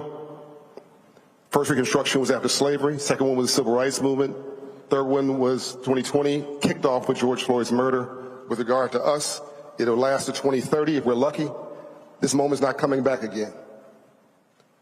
Financial literacy is the civil rights issue of this generation. Period. Black capitalists matter. Period. This is not a new conversation, Don. After the Civil War, by the way, slavery was about money. Am I talking to myself? Slavery was about money, free labor. Slaves were worth more than railroads and everything else in this country combined in 1860. The wealthiest city, Don, in America in 1840 was Natchez, Mississippi, in the world, rooted in slavery. 1865, Abraham Lincoln and Frederick Douglass, after the Civil War, Lincoln called for the Freedmen's Bank to create a bank chartered to, quote, teach freed slaves about money. The minute he called for that, he was assassinated. The next month, it was 40 acres, a mule, a bank, assassination. 100 years later, here comes Dr. King. Civil rights, war effort.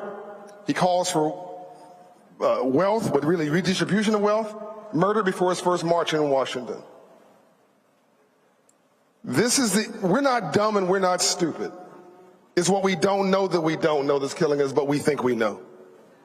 I was last night, Don, I was going to dinner with a guy who runs the Raven, Sashi Brown, and I was recommending my hotel restaurant. He said, no, let's go to Bronze, which is on 8th Street, I believe, in Northeast. It's a black-owned restaurant. So we go to this restaurant. I meet the owner. He's behind the bar. I hear his story. He bought this building in 2020 when, during the pandemic, all of the property values were down. Yes, he's making an income. He got receipts from that night. Yes, he has some revenue. But none of that matters. That building he's in is worth 7 figures. The credit score, Don, in Anacostia today is 612. The credit score in, I think it's called Tinleytown, is 775. 15 minutes apart. All across this country, you can go across this country, black people are the lowest credit score in America. That means that half of black people who have a credit score below 620, financial literacy, below 620, there's nothing wrong with us. We're brilliant. But we're talking about getting that bag, getting that cash, getting that money, getting that dollar. You build wealth in your sleep. You make money during the day. It's what I call making a living. So when you wake up in the morning, half of us are locked out of the free enterprise system because our credit score is 580, 550, 600. What do we see in our neighborhoods that have that credit score, Don? A check casher, next to a payday loan lender, next to a rent-to-own store, next to a title lender, next to a liquor store, next to a pawn shop. Can I get an amen? And a church down the street trying to make you feel a little bit better once a week. That's your neighborhood therapist. Because we are afraid to go see a psychologist, and if you black and American don't think you're crazy, you crazy. So the problem is that's a 500 credit score neighborhood. You want to change America beyond what the chairman can do, what Congress can do? We move credit scores 100 points, which we can do ourselves. You move credit scores 100 points neighborhood by neighborhood. You, listen to me now, you stabilize this country. You never had a riot in a 700 credit score neighborhood in America's history. 700 credit score neighborhoods go shopping. And I don't care whether you're black or white or red or blue. When you got some more green, you got freedom. This battle has changed, and hopefully later on we get into the demographics we talked about backstage. But this financial literacy thing, this is the new battleground. Because when you know better, you do better. Last thing I'll say, where have we succeeded? For somebody cynical out there saying, I don't know about this. Where have we succeeded? The arts, professional sports, faith, public policy. Rules are published, playing field is level. Can I get an amen? No one's ever taught us capitalism and free enterprise. And hopefully before this panel is over, you're going to see this nation now literally cannot do without us. It's never been this place and this space and this time in the history of this country. We're no longer asking for charity. We're no longer asking to do the right thing. Literally, economically, the country needs us. But we have got to be prepared with the tools to be able to go in and get that access, to get the number one way you build wealth in America, which is home ownership, small business ownership, entrepreneurship, etc. In Atlanta, Mayor Andre Dickens said, I want a bank account for every kid in kindergarten. People laughed at him. What are you talking about? And Keisha Lance Bottoms. We now have an account for every kid and 7,000 kids in Atlanta public schools and kindergartens. Here's the drop the mic. Check this out. If you have a bank account in kindergarten, nothing else, no money in it, you're 50% more likely to go to college. If you have $50 in that account in kindergarten, you're 75% more likely to graduate from college. Because the kid is connecting education to aspiration. There's nothing wrong with us, except we never got the business plan, we never got the memo. And we never got a chance. Applause for generational wealth. So I'm gonna get more into this on Monday, Michael.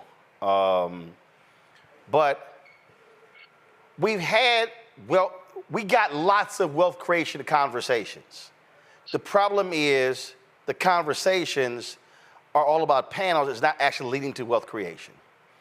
And I dare say, and again, I can pull up right now, it is a massive list of events, receptions, all sorts of things. I mean, a massive list of events that begin Tuesday and Wednesday and Thursday. It's a ton of stuff tonight, tomorrow night, Congressional Black Caucus Foundation, ALC. And I'm not begrudging any of that. But I dare say, if there is a place to start when it comes to driving this, it's all of those sponsors, and we're gonna show them all on Monday, all of the sponsors, all of the corporations that are here at CBCF, that are sponsoring concerts and tables and receptions and awards and panels. And we've got to be asking the question of every single one of them, how much money are you spending with black law firms and professional services? Yep. Black accounting firms? Are you using black caterers? I'm not talking about this week at CBCF. I'm talking about in their companies. Do you have black limousine companies? Black event planners? How much money are you spending with black-owned media? That's the question. See, I'm not actually interested in more conversation about wealth creation. I want to actually spend time on wealth creation. And to me, if 95% of all black-owned businesses do less than $5 million in revenue, well then to me, the CBC should say, our target goal, when we come back in 2025 is that we push that up to 8 or 10%. But unless you establish those goals, and unless you then begin to challenge people to actually do that, then all we're going to keep doing is having more damn conversations. Oh, I agree, Roland. First of all, I'm glad they had the panel because they are giving out some good information. I'm glad you had my frat brother John Hope on as well. But yes, number one, the sponsors of the CBC. This is a question I have when I look at things like that, and I'm speaking from the perspective of someone who managed an African American-owned business, who had various contracts, who had contracts with local city government and state government, things of this nature, but also worked alongside like corporations as well, because people talk about business ownership, but don't realize that if you don't have clients, if you don't have contracts, you really don't have a business. And we're spending billions and billions of dollars a year with these white corporations, and they're largely taking that money and giving the contracts to white-owned businesses. So the white-owned businesses, the catering companies, the advertising agencies, the law firms, largely benefit, and also media, advertising and media. Okay, I have a background in radio. Used to sell ads for the Time during the morning show locally. I remember No Urban Dictate. You know about that, Roland? No Urban Dictate when it came to radio and media. Okay. Well, first of all, that don't just apply. That was with Cats being a number of years ago with radio. That question should also be asked about Apple, and I'm gonna be dealing with Apple on their absolutely lack of spending with Black-owned media. Across the board. So again, I'm gonna be dealing with them later, but go right ahead. Yeah. So all these corporations have to be pushed on this. And a lot of us really don't understand that. We get excited when they buy tables at our events or we see their logos and things like this. But I look at the back end. I taught my degrees in business administration. I taught entrepreneurship for 7 years. I know the money on the back end. And this is one of the things that Reverend Jesse Jackson of Rainbow Push was so good about when he had his nationwide economic boycott of Coca-Cola in 1981, because he was able to get tangibles from that. And people really need to go study what he did. Economic investment into Black-owned banks, bottling companies, bottling distributorships, things like that for African Americans for Coca-Cola. And we're not really approaching this from the perspective of understanding the potential growth that getting a return on our investment in these white-owned corporations can have. Because we're spending money with them, just like how they're starving African American-owned media. Okay? That's unconscionable. They should be targeted nationwide. Some of these corporations should be targeted nationwide for for some type of economic withdrawal strategies or something like that to put pressure on them, because they're not just going to do it willingly. We saw what happened with George Floyd. After the George Floyd protests, we saw corporations donating millions and millions of dollars, and then after a period of a year, 2 years, 3 years, they start scaling it back, especially with the attack on diversity, equity, and inclusion.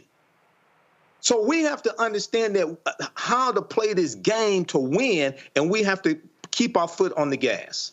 So Matt, again, the thing that I look at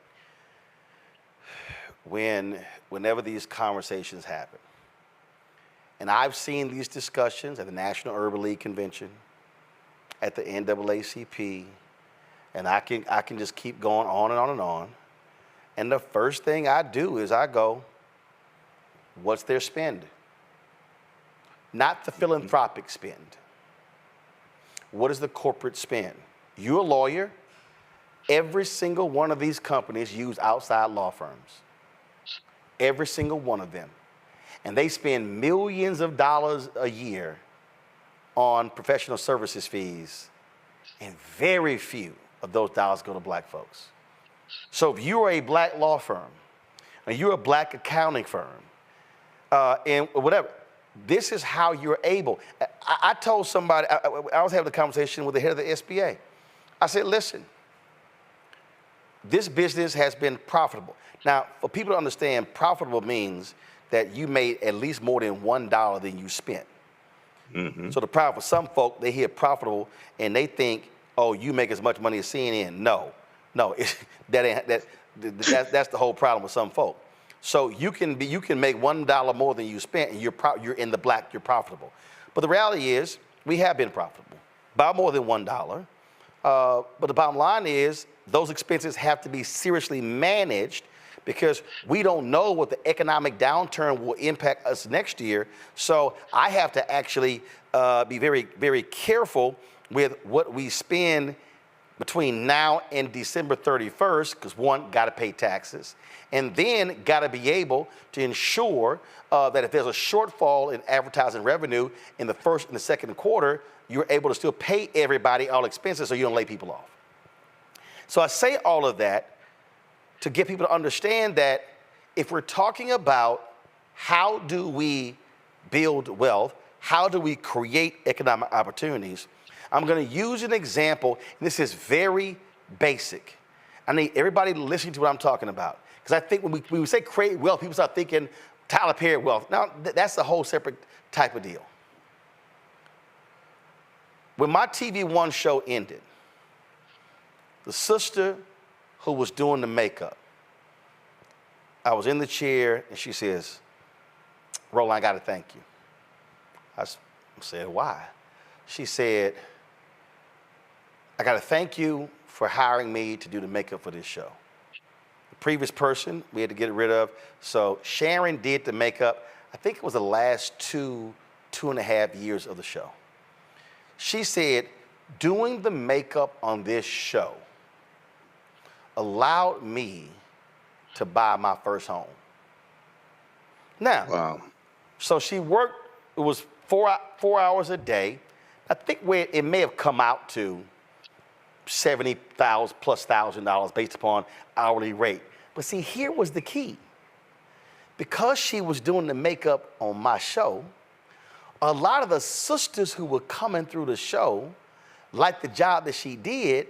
So when they had other things happening in DC, including some of the entertainers, they were hiring her. So she was getting other jobs off the basis of doing the makeup on my show. In fact, she began to get other opportunities. She began to pick up other opportunities. She began to do the makeup, and she would often say, oh yeah, this person and that person and that person. And I follow her on social media. And I saw her one of her posts. And one of the posts was real interesting because she was talking about where she started and where she's been. And by doing the makeup on our show, connecting with other people, led her to do the makeup for Supreme Court Justice Ketanji Brown Jackson. So when Ketanji Brown Jackson was in vogue, you're sitting here seeing Sharon's work. And she posted just how amazing the opportunity was. Now, Vogue did not give her credit for, no, matter of fact, they did. See, I need everybody listen and watching to understand, because see, y'all don't understand how these things are connected. What does that say right there? Drop the lower third. In this story, makeup, Sharon Richmond. So, if there's no black-owned media show, Sharon is not getting the opportunity because in the television makeup industry, there are few black women doing makeup on TV shows. Some of y'all don't hear what I just said. Mm-hmm. So that's wealth creation, because by working on this show, Sharon is able to buy her first home. This is what we're talking about. So for me, when I hear these conversations, this is what happens when, if you are getting contracts, getting opportunities, you now can hire more people. So when I talk about this show, lighting, set design, control room, green screen, set, all built by black companies. So when we get more advertising, when we can hire black production crews, more producers, more writers, more staff. Those folks have jobs. What's then happening is they are sending their children to school. They are able to buy homes.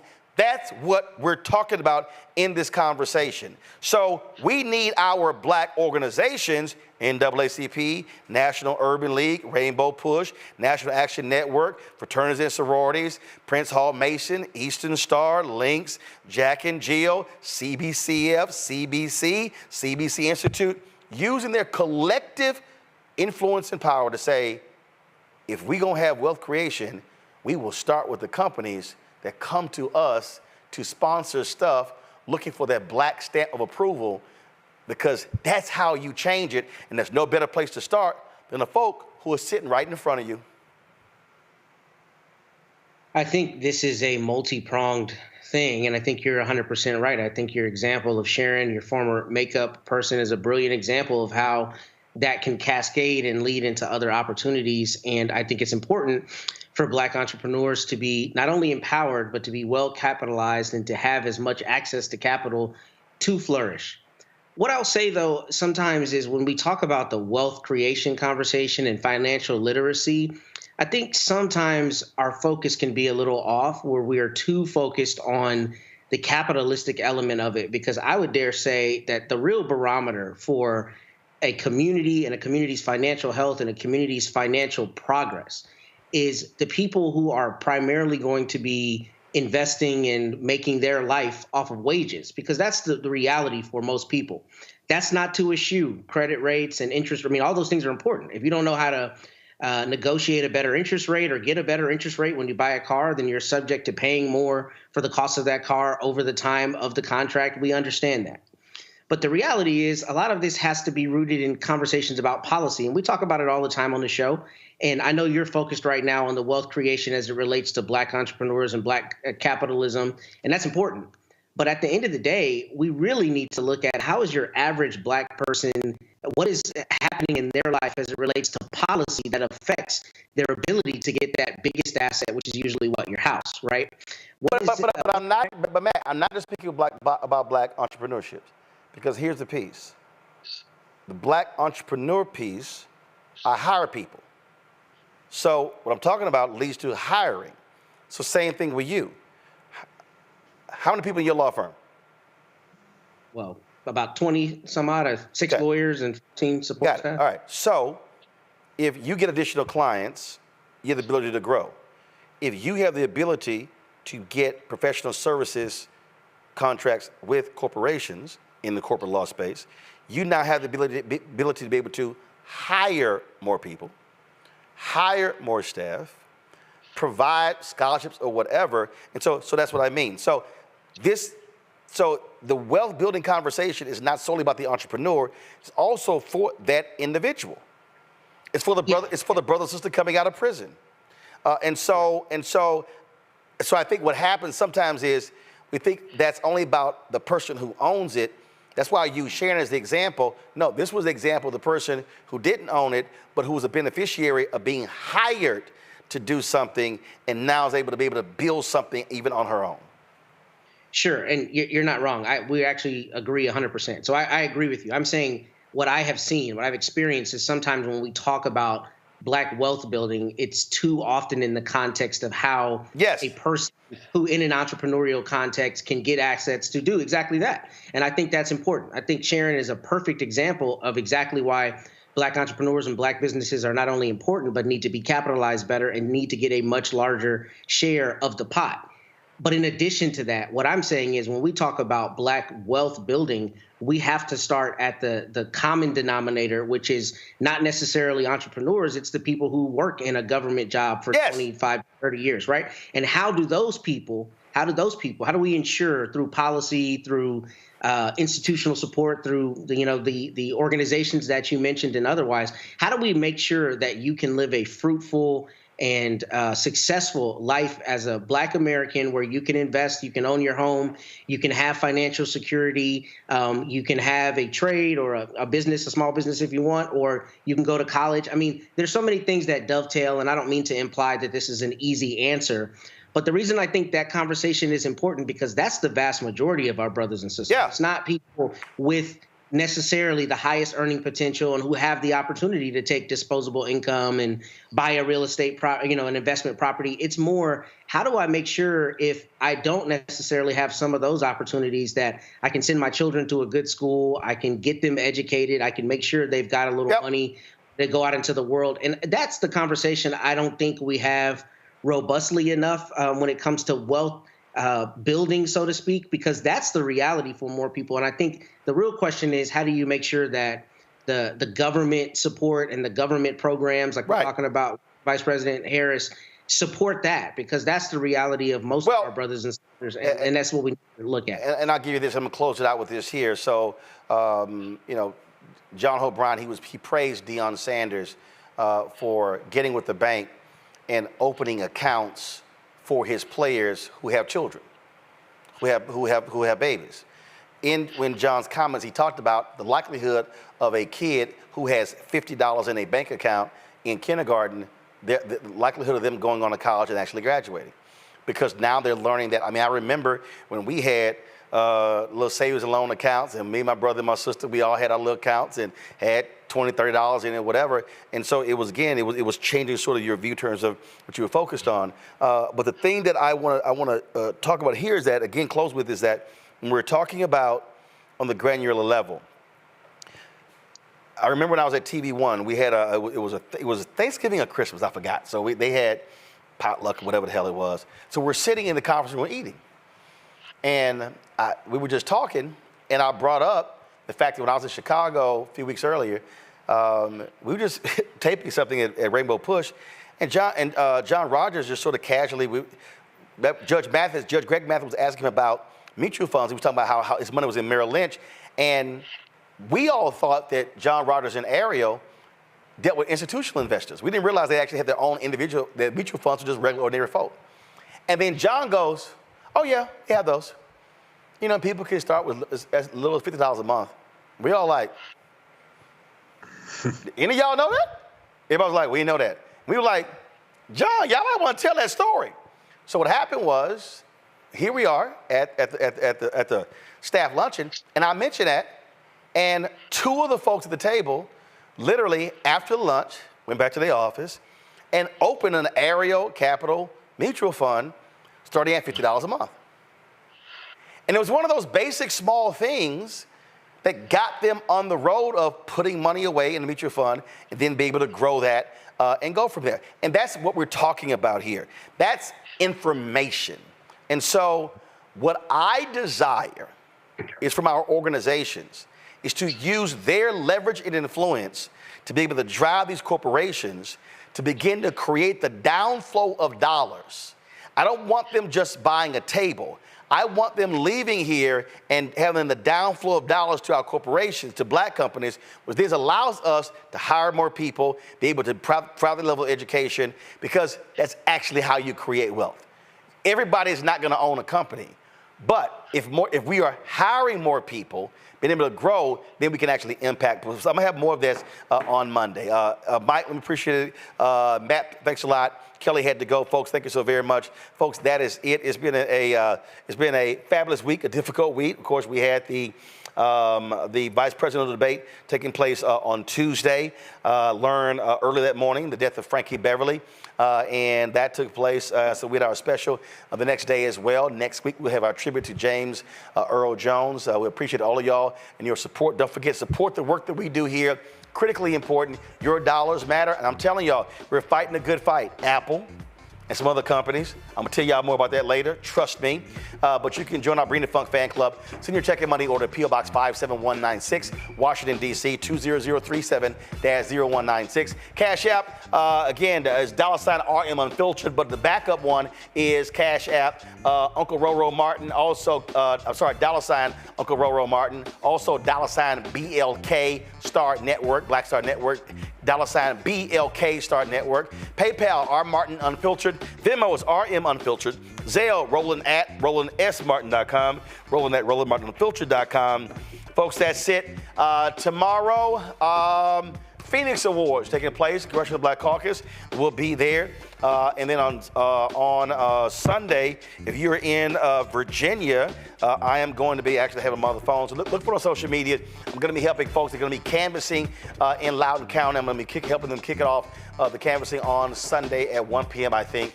So we'll be doing that as well. And then again, I'll see y'all on Monday right here on the Black Star Network. Holla! Black Star Network is here. Oh, no punch! I'm real revolutionary right now. Thank you for being the voice of Black America. All momentum we have now, we have to keep this going. The video looks phenomenal. See, there's a difference between Black Star Network and Black-owned media and something like CNN. You can't be Black-owned media and be scared. It's time to be smart. Bring your eyeballs home. You dig?